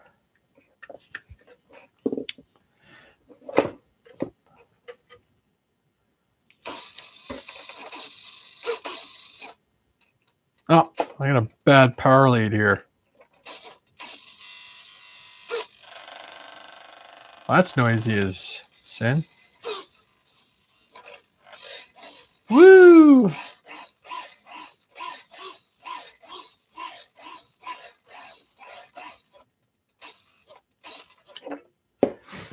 Wow. Connections are loose on this end. I'll have to clean that up. Am I going to see Adam when I'm in Ohio? I don't know, Tim. I'm hoping he'll come up. He may have a Spectrum radio for me. Who knows? Adam and his Spectrum collection of radios. But I'm hoping to see him. We're not sure who else is going to come up during our little get together. I know we're Mikey's going to be out for one day due to a family commitment. But Chris and I have a lot of good plans. We're probably going to get ourselves out to Fury Field, do some flying, and I'm going to go up to Edgewater, obviously, and have a look at the new future flight test headquarters and just get a little preview of that area, which I'm super excited about because, that's a huge endeavor for the team, and we really need. I'm kind of missing. I really, on Facebook when the notices or the last year's stuff started popping up, I was like, wow, it's been it's like this time last year, we'd done California already, so it's kind of it's a little sad that we don't get to do that again. All right. I don't think this battery's flat. I think I might have a problem with my power supply. Let's try a different battery.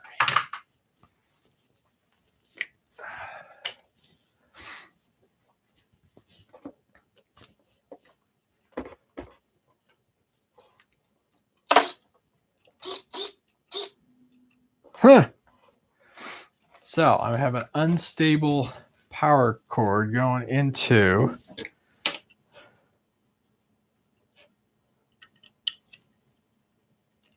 okay, now it's stable. Interesting. Well, it looks like I have to do some work somewhere. Something's loose. Fun. Come on. Stop wasting time.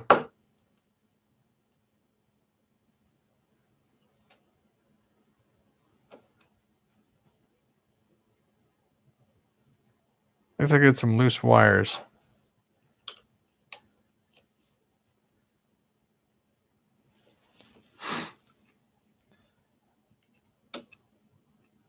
Oh, that's so annoying. Hot glue.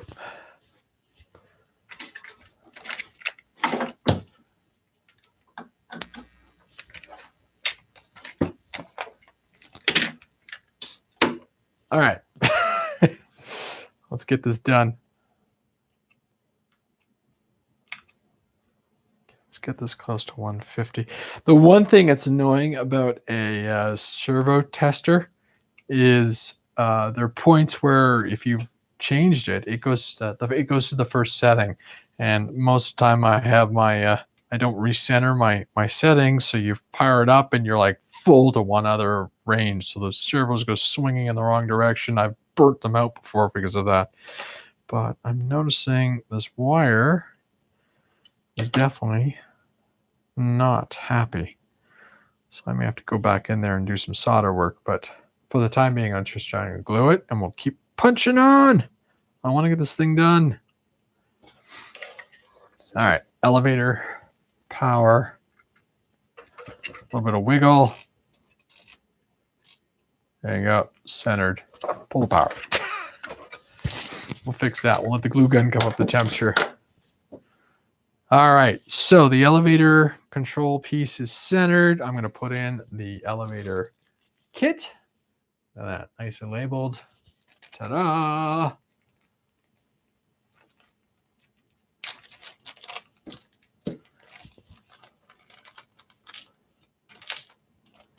I'm not sure if this is, a slow build or fast build, if I would classify it as anything, but I'm just kind of plucking away at my own speed and having fun.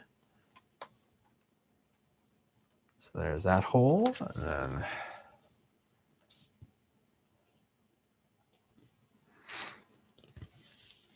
it's definitely a relaxing build. There's nothing that's crazy or difficult about it.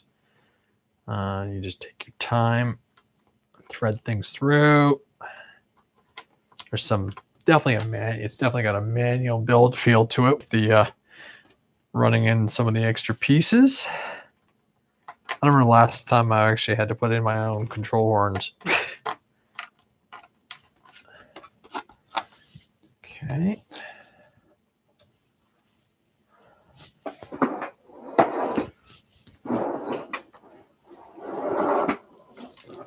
So there's the control horns over there that I'm just putting in. Unfortunately, that view vantage point is useless to you guys. But I need to be able to see what I'm doing too. If anybody's wondering, on the YouTube stream, I'm just using their, it's called Camera. So I have one of my action cams wired into my PC, and then I'm using a clip mic, which I've got running directly into the PC, and that seemed to alleviate all the sync issues. The quality should be semi-decent, and I think it's still a 1080 stream, which is a bonus. And unlike my laptop, the PC should not shut down due to power issues. Now, it's an older PC, but it seems to be handling the tasks. These are fiddly, hey? The little control horn screws. Especially when you're upside down. Come on, sync. There you go. There's one. And then the other one. Guide it in. Lock it into position.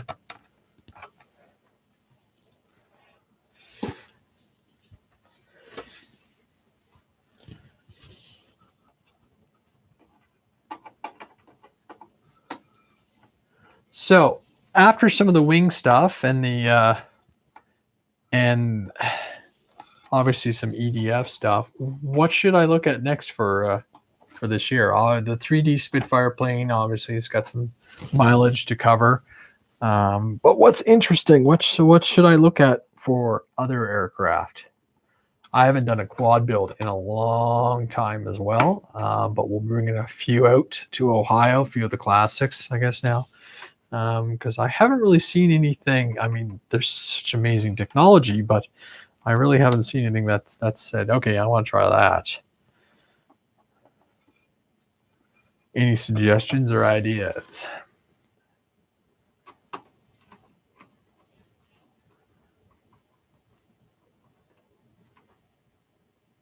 I love my gold glue gun. It gets hot. I burnt myself viciously with that thing, so, you know. The man with the golden gun. Yep. That was a good Bond movie. You know, any villain who's got his own secret lair island, that's, you know, he's good by my books.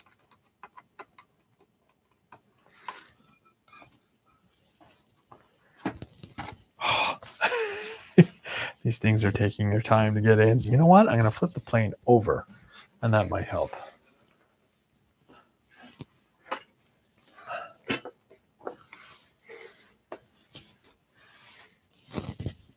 And yes, the blanket, I learned that the hard way. I'm looking for something with a mid-size motor twin. There are going to be... Well, that's got options. Sorry about the light exposure. That's just the big white plane shining off the camera. As soon as I'm flipped over, you'll see that again. Ooh, mid-size twin motor airplane. That's a good question.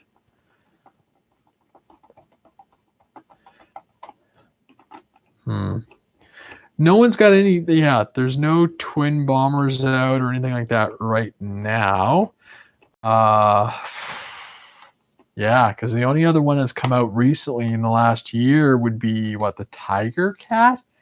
By, well, both FMS and Flightline have got them. And those aren't mid-sized. Those are 6S monster planes. So, yeah. 4S, eh? The P-38s, I think, from Flightline are 4S. But again, you got to run 2, I think, if I remember correctly. And that's one of the reasons I shied away from that model, I think. The idea of running 2 batteries was a little weird. I get the rationale, and you're not over pushing one single battery. So otherwise, mid-sized twin. And I guess, would you consider the Bushmule that size, or is that too much?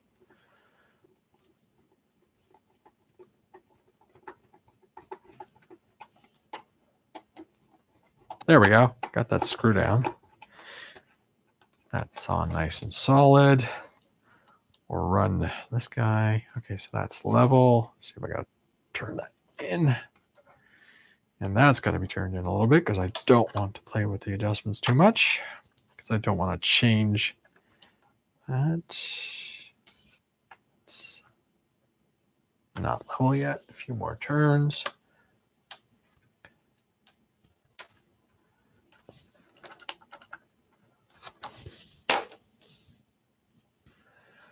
Bushmill's on the list. I'll check Motion RC as you said. No problem. I was looking at the I guess the B25. My buddy actually ended up picking that up as an FMS. It looked really nice, but I got lucky and I found the tiger moth, not the tiger moth, the mossy, the mosquito, and I really like that plane. Still has to come up.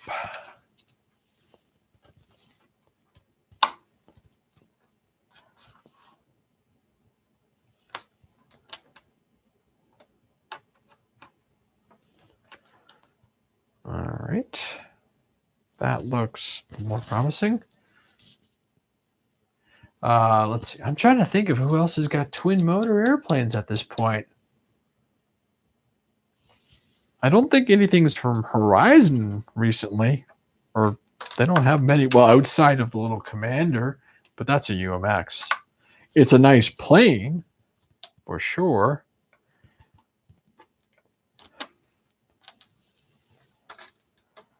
Okay, I'm going to do the rest of these adjustments from inside the airplane, to be honest.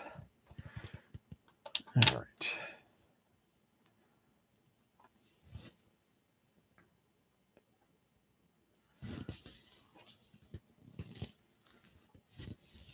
Longer screwdriver. I'm noticing a bit of a gap here on the tail, actually. So I'm going to actually, while the glue gun's there, I'm going to zap it just a tiny bit, just to stabilize it.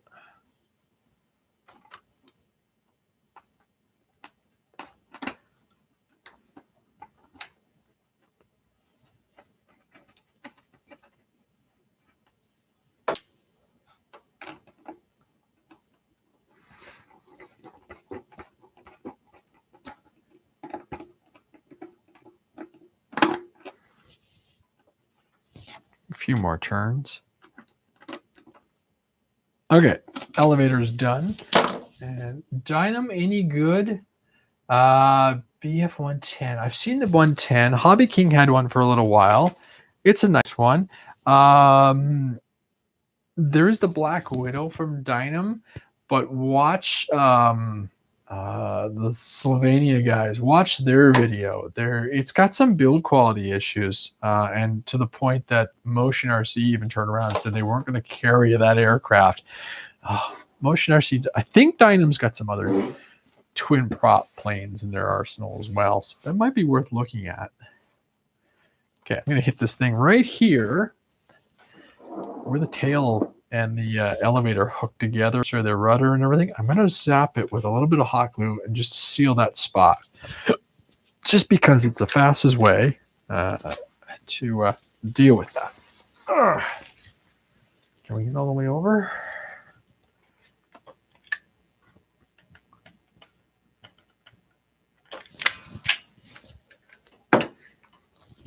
And hold it in place. I've licked my finger so it's not so vicious, but that's hot.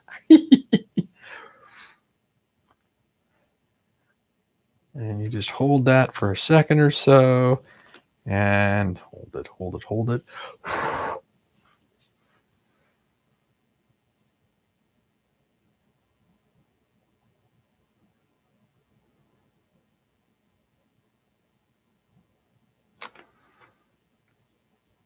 It's still hot. But yeah, twin airplanes I love. Absolutely love twin airplanes. The twin props just has a real special sound.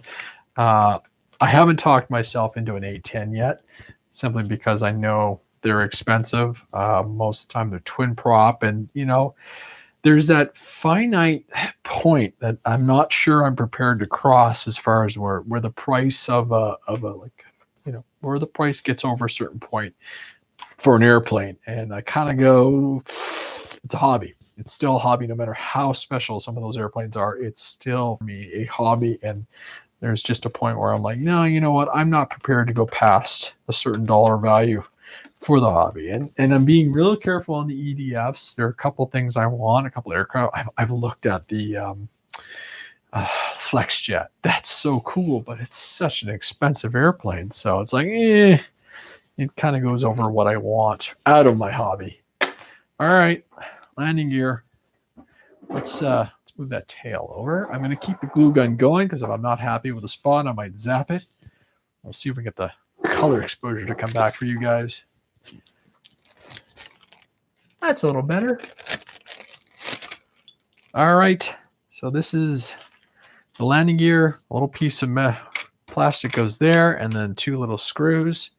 I think it goes in a certain direction, and then it gets caged in. Yep. And I think the little baggie of screws were over here. I may have misplaced them. There were just 2 little tiny screws. Elevator, rudder, and of course I have misplaced them. Oh, there they are. Right here. Oh, whack of them. That's garbage. All these little baggies will go get repurposed and reused.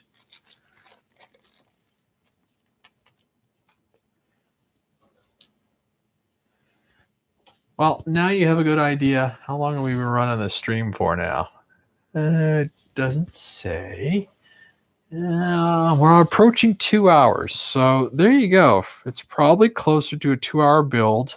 Probably 2.5 once you factor in your radio settings and so on. So all that saying, that means I probably won't build any of the jets this evening. I will try and do them tomorrow during the day, and then Sunday have them ready to go for a quick maiden flight video, which of course I will record and make sure that everybody sees. So there's the landing gear that goes in, and let's now I can flip this thing over. Still got to set up a lot of stuff on the inside, but the aircraft is now assembled.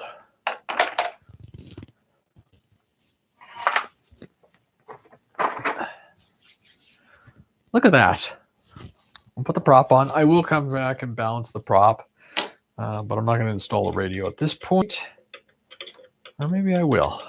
Let's just throw everything together so we can have a look at what this thing looks like. That's all good. If that comes off again, I'll just glue that on.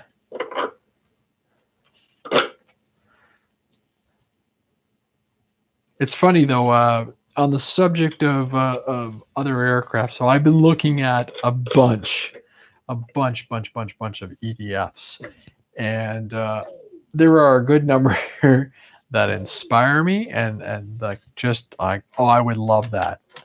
And it ranges from right now the top of the list. I am looking at some free wing aircraft, the Avante, the new A4.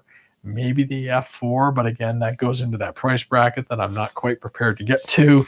And then there are a couple other ones that are just some of the golden oldies that look really nice and will function. Look at that thing.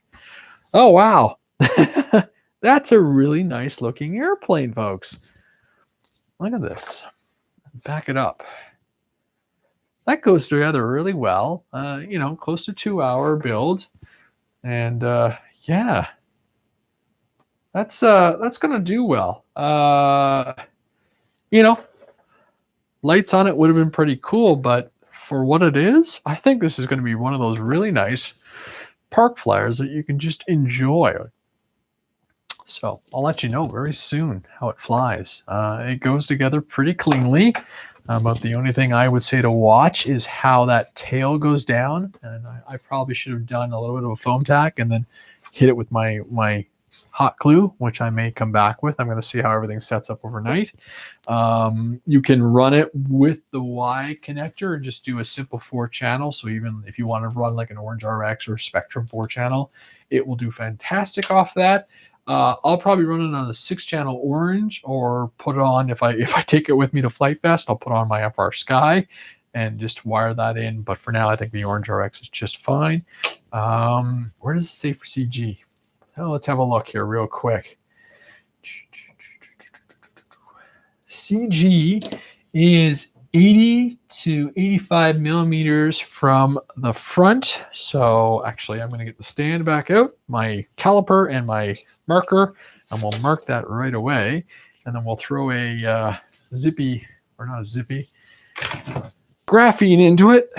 It's one of our heavier packs, and play with it. And like I said, there's so much room in here that probably could get away with running a pretty large battery pack. It does have a 40 amp ESC, which I'm going to Velcro to one side right away. It does. I thought it came with a Velcro tab. Could have swore I had one here somewhere, but I'll find it. Yeah, before we get into all that, let's mark that CG point. If anybody sees my Velcro, let me know. No, just kidding. I've got a whole box of it underneath here that I will pull and use. I thought the baggie had a little piece of Velcro, so it's probably on the floor on the other side of the table right now. All right. This guy, we'll flip it over. We'll do the 85 mil. Because obviously I'm going to put the mark on the top, because I'm going to do my CG with the plane upside down. That is the best. And for that, I tend to use the little black marker. Or. I have these stickers I've been using lately. Little circles. See these guys? These are great. So I can put a little blue circle on it, right? And it won't show up. And of course, eventually, I'll do all the first flight with it. And then, of course, the right wing. I tend to always put my cameras on the right wing for whatever reason. Velcro will go there, and we'll get some great flying video. I'm tempted to, I think my next Hobby King order, I think this plane could totally be FPV worthy. Go get another canopy, pull this pilot guy, pardon me, that was my voice for talking. Pull the pilot guy out and totally go FPV flying with this guy. So 80 to 85 millimeters. So we'll go for 80. I like to fly nose heavy anyhow. Reset 0.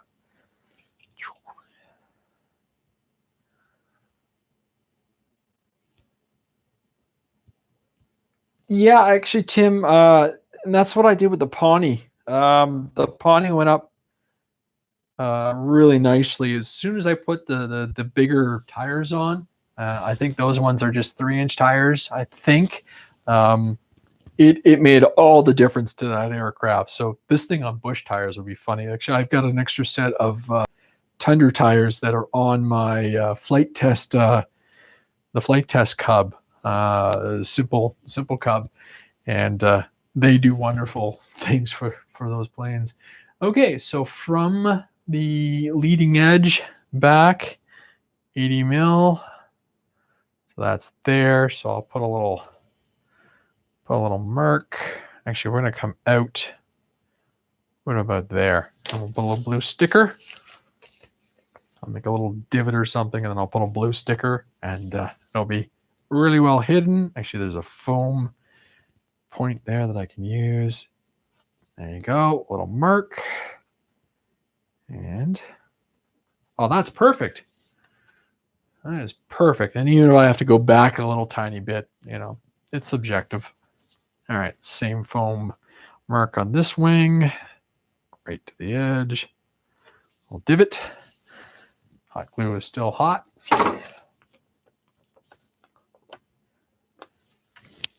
But that said, Tim, I like to fly the aircraft as stock as possible when I first get them, before making any kind of modifications, because for all intents and purposes, they're built to a spec, and they try and make them as good as possible from factory, right? we all know they're perfect from factory. But I like to get an idea out of it. Some people really, I know people are super into doing changes right away, and then some people, I like to try and keep them as stock as possible.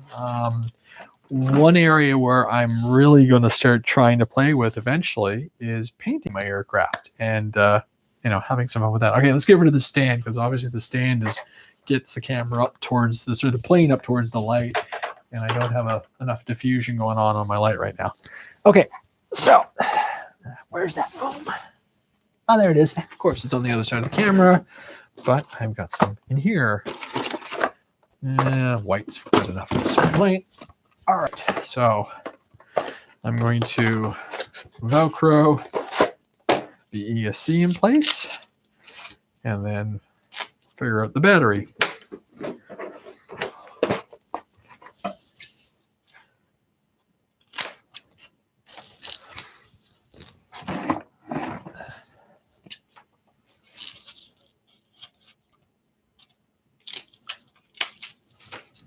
I love this stuff. I get this from Princess Auto, and I get them in black, and I get them in white, and I just have spools of Velcro for everything. There are no straps in this airplane, but again, most time you're not running a huge pack, and I prefer Velcro over straps most of the time because they just end up getting caught up in each other anyhow. All right. So I'm going to put the ESC on the sidewall. Off to one side of the airplane.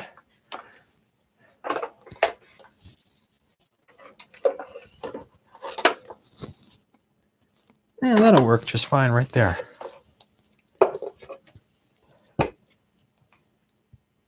Side on the ESC.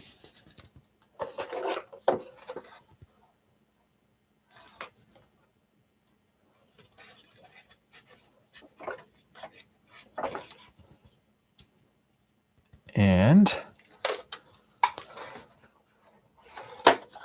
there you go. Okay. Now, let's see how that battery goes.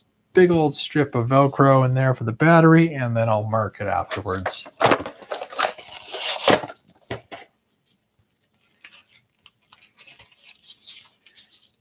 And then I'll be able to decide. I think I'm going to keep this aircraft at 3S, and then, again, I don't really see the need for running something like this on 4S. So 3S will probably be comical enough as it is. And if I have to run on my bigger ones, because I did the same thing with the PT-17 and the Commander. I just said, I'm just going to run them on 3S and go from there. And they seem to run really well in those the big packs. Big 4000s actually versus the 3300s. I actually don't own any 3300s. Okay, don't need Velcro now for a bit. All right. So I think for now, we're going to simulate where they put the battery. I don't actually show it. So I've got the battery stuck in there. We'll put the canopy on for giggles, and then we'll turn this thing over upside down, and we'll see the old finger method, how it goes. It's not really working too well because I can feel the battery slide around, so I'm going to have to put some actually attach the Velcro. But what do we think? It's still live. I'm still up. It's 10 after 10, and I'm almost done. I haven't installed the radio, but is this good CG point, folks? I think it's pretty darn good. And if I go back a little bit, then obviously if I go back to the 85, it's definitely tail heavy. If I go to the 80 millimeter spot with the battery there, it's starting to do a little tail heavy versus nose. So I'll probably jump that battery back. Actually, that's working out really well. Nice. It might actually turn a little bit tail heavy in the end. Hey, Nathan. Happy Friday, buddy. So I'm going to push that battery. I'll put the Velcro as far forward, and then I can adjust and obviously slide stuff backwards if I run the big cell. But that is the big zippy compact, which means, graphene, which means some of the lighter packs will definitely, and that battery's jammed right to the nose. which is fantastic. So big battery bay in there. Actually, I'll go get a 4000 and have a look at it.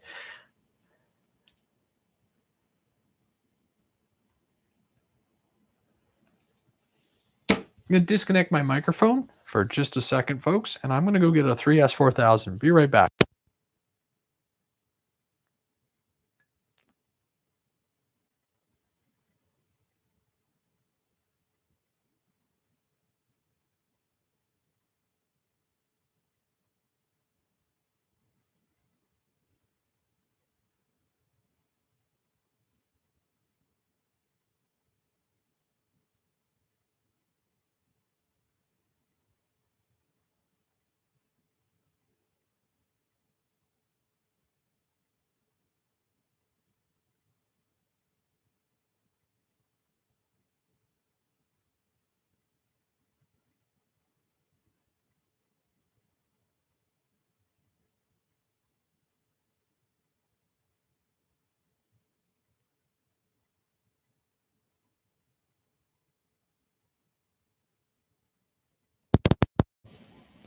And we're back. Is the audio good?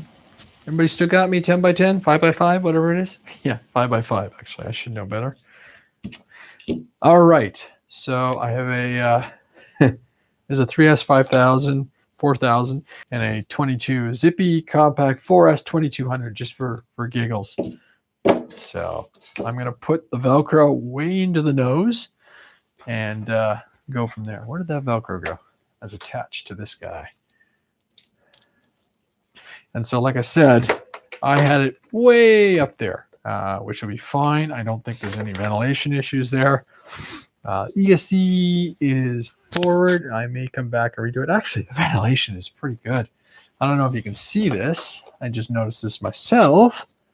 Look at that. Look at that. There's plenty of ventilation coming through this aircraft. And then it pushes through to the tail. There is a hole at the back. So that's really good.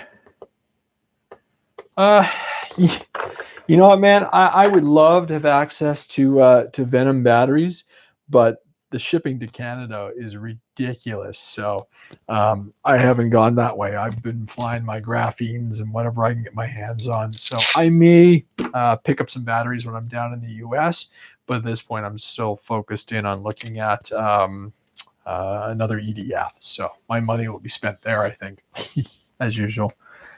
All right, so big piece of Velcro at the very end of the battery. Let's go here.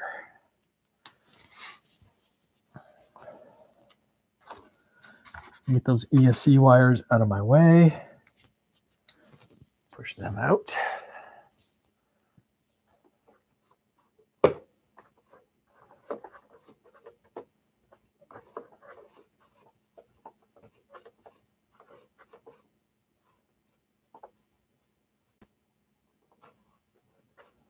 I'm fuzzy on the battery and sticky on the that's the nice fuzzy end, and then the prickly inside the plane.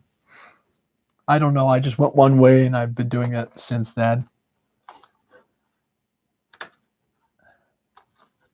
Actually, the logic there is that it doesn't stick inside the bag to everything, right? Okay. Put my hand in there. Okay. There we go. Now, yes, we had discussion of Facebook sticky on the battery. Picks up all kinds of junk. Good. Good. The logic is sound. All right. So, will a 4000 fit in this airplane? Yeah.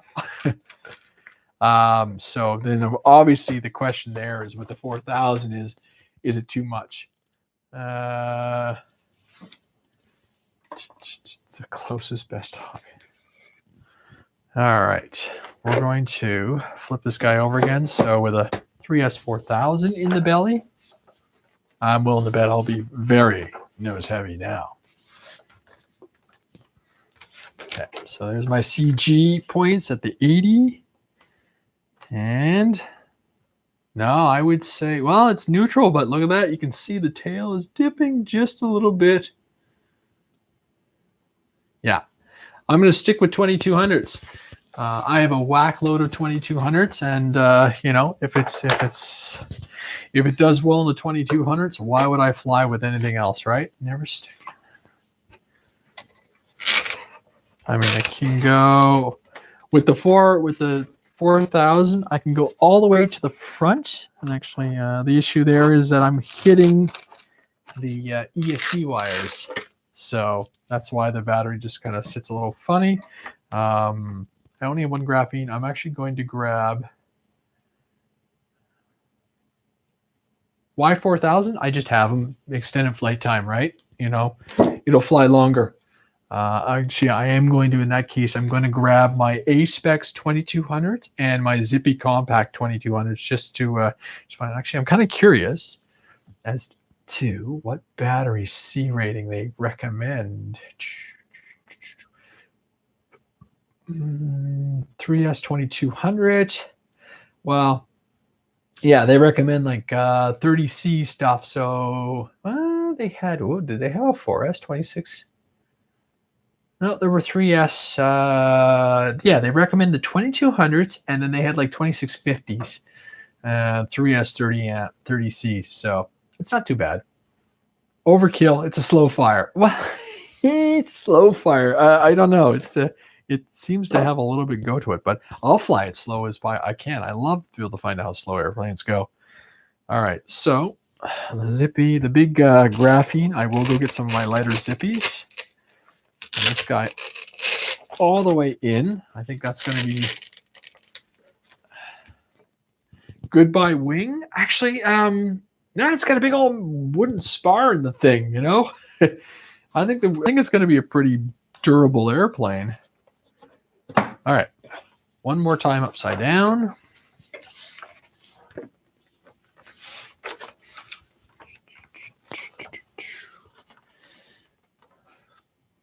That's fine. Look at that.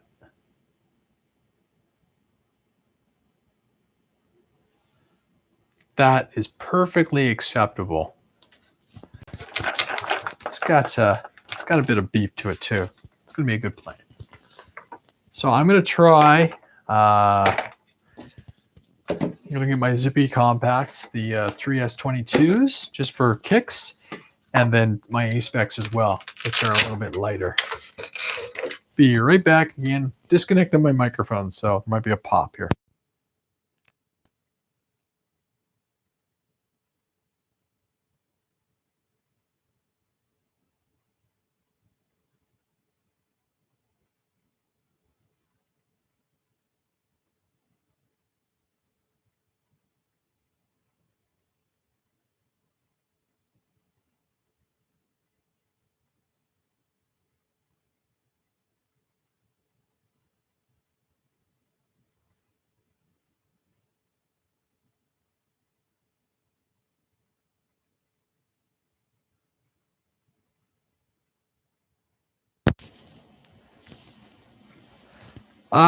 Yeah, you could. It's not a World War II fighter plane.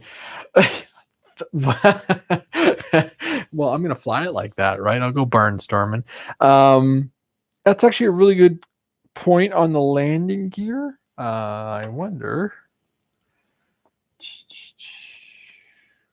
I think they were only went in one way. Actually, you know what? I wonder if I've got them. I wonder if they bend differently. I never checked that. You could have a point about that. They might actually be bent the other way. So first thing I do before I make any of those changes is I got three 2200s here. 4. And graphene we know is going to be the heaviest. The Zippy is light, and that's a 25C, so that battery will be pushed flying this airplane, I suspect.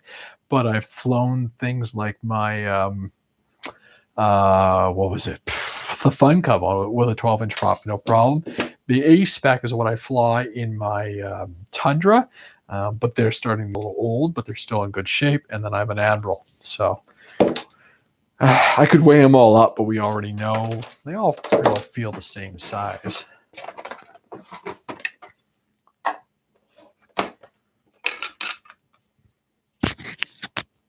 Okay, so the Admiral.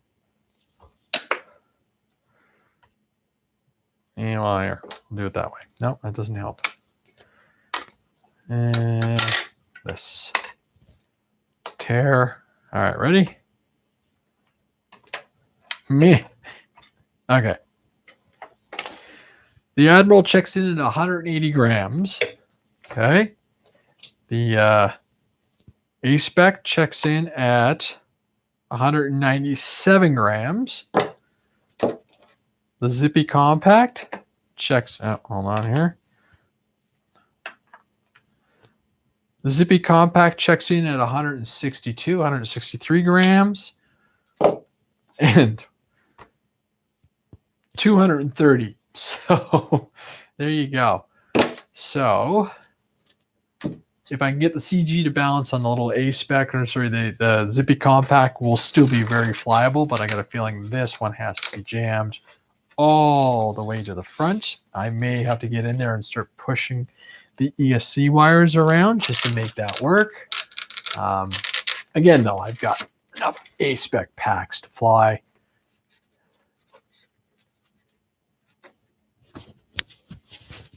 Someone hit his microphone. What's going on? Hide his microphone. Tim, you don't want me to talk? Tim.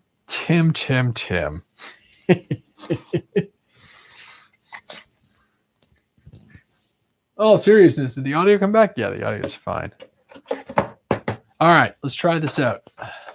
So this is with a Zippy Compact 25C 2200 battery, and that's tail heavy. Woo! Okay. So I will have to make sure. Oh, look at that. So the Zippy Compacts are too light. So I wonder if I can get that forward. I could probably move the ESC forward as well.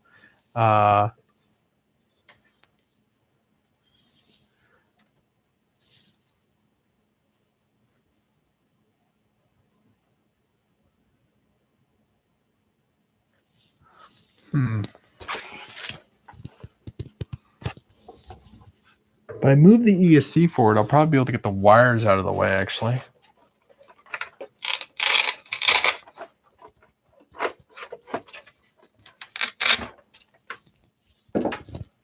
Let's see. We can move some stuff forward and gain some forward nose weight.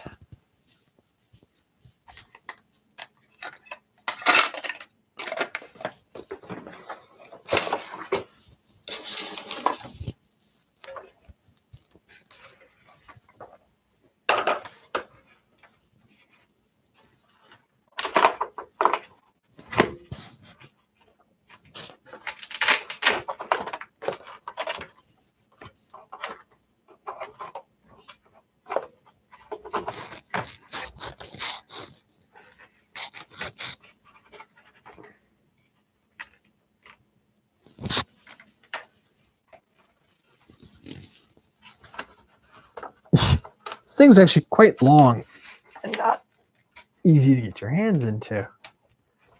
I might just run some tape and move those ESC wires out of the way. But I suspect if I can jam the Zippy all the way to the front, it would CG in pretty good.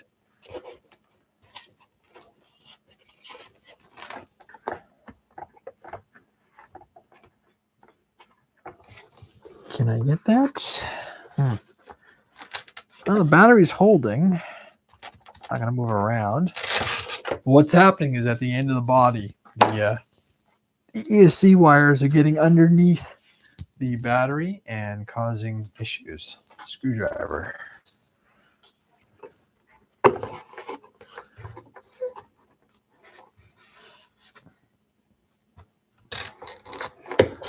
Here, I came over this side.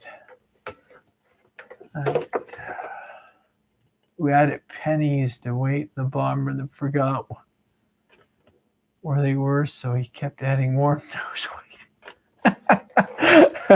yeah, that would be interesting. Actually, as soon as I moved the ESC to the other side, to the right side or left side of the aircraft, the wire's bent, so it's also a little bit of that. So what I'm going to do is actually keep that Velcro there for the receiver, I bet, and throw in another piece.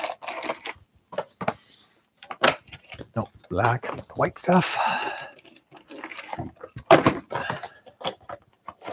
Last time I was because the penny spilled forward. Yes.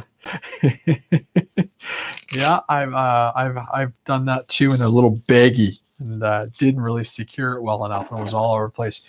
Even the little Spitfire, the 3D printed Spitfire, it had like 30 or 40 grams of extra weight in pennies because that's what I had at the time, and it wasn't enough to counteract the tail heaviness, which was super disappointing.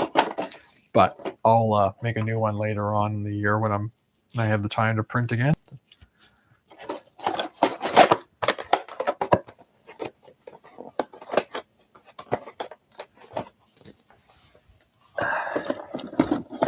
Yeah, I'm going to wrap this guy up very soon and then turn the stream off very soon. But because, he got his 2 cents worth. All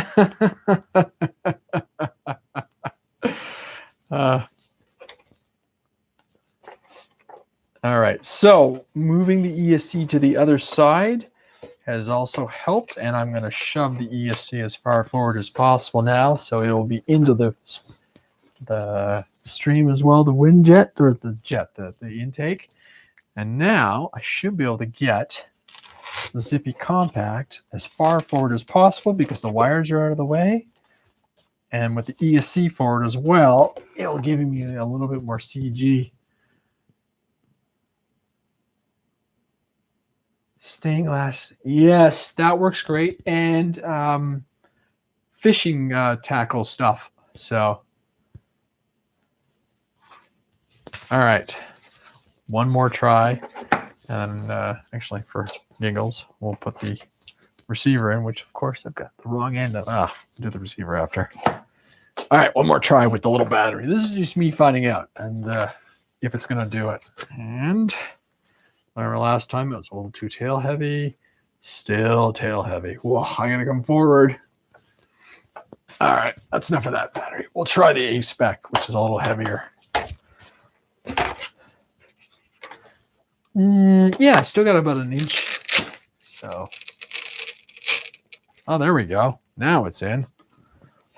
All right, one more shot with that battery. And then that's it for the evening. There we go.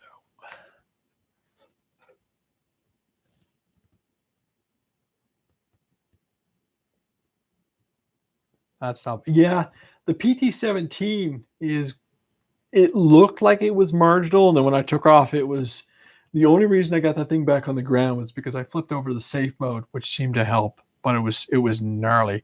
That's not bad. That's marginal as far as I'm concerned, but it's not bad at all. And that's with the lighter pack. So I'll throw the A-Spec in there, which is a little heavier, and then obviously the Admiral's light battery as well, but it's 35C. So it would make the spec. I'll try the old A-Specs. And we'll just make sure they're all the way to the front. In the PT-17, a lot of guys go into the cowl and just drop the weight in there, which is what I'm going to do. Because I prefer it to be nose heavy. And I think I was also flying super slow. But that's just what I do, right? Find out how slow the things go. All right, 3. All right, that's a lot better with the A-Specs. It's a lot better. So that's good news. All right. On that note, I think it's a good time to wrap up that. So all I have left to do is install a receiver, which will probably be an Orange RX, then go through the radio, set up all my throws and everything. Eventually, I will get into finding out what I want to do with the wing differential and everything, but I am going to run them on separate channels for now and just fly it stock with all the recommended throws, which are in the manual, which are it's online, obviously. But overall, my impression so far is really good fit and finish. I'm probably going to put some glue around here, some tape on the tail section, as I mentioned before. It went together pretty well. I mean, we're at 2 hours, but of course, it's me goofing around, having fun talking to everybody. And I may check that landing gear, but I think it was a straight piece, if I remember. So it's the way it is. Obviously, for me, I love tail draggers. Raining all day and 43. Good luck with this weekend. Yeah, tomorrow is probably going to be a little mild, and I've got some obligations since it's Mother's Day weekend, so I'm going to be busy taking care of those great women in my life. But I'm allowed to get out flying on Sunday, which is fantastic. So I'm going to try and get this thing out, and if I have a chance to get the EDFs, which are lying here, we're waiting for being glued up. They will go flying as well. So there we go. First Friday flying update live stream, pushing. What are we pushing? Almost 2.5 hours of Andre talking. So that's a long night. Thank you for watching, everybody. We'll evaluate the stream and see how it all looked as far as functionality and everything. And love flying my biplanes. Awesome. Have fun. It's been cold here. Yeah, today was cool. Yesterday was even colder. So hopefully Sunday. So everybody, as usual, if you get out flying, have fun. Let me know how it goes. And tune in next weekend. We're going to have a very special podcast with another special guest. And I'm told a reveal of a brand new aircraft. So stay tuned. Sunday morning, RC After Hours podcast. All right. I'm Andre. This is the Durafly Slowpoke from Hobby King, and I can't wait to get it flying. So really good build. Lots of fun. Thank you for watching. Have a great night, everybody. Ciao.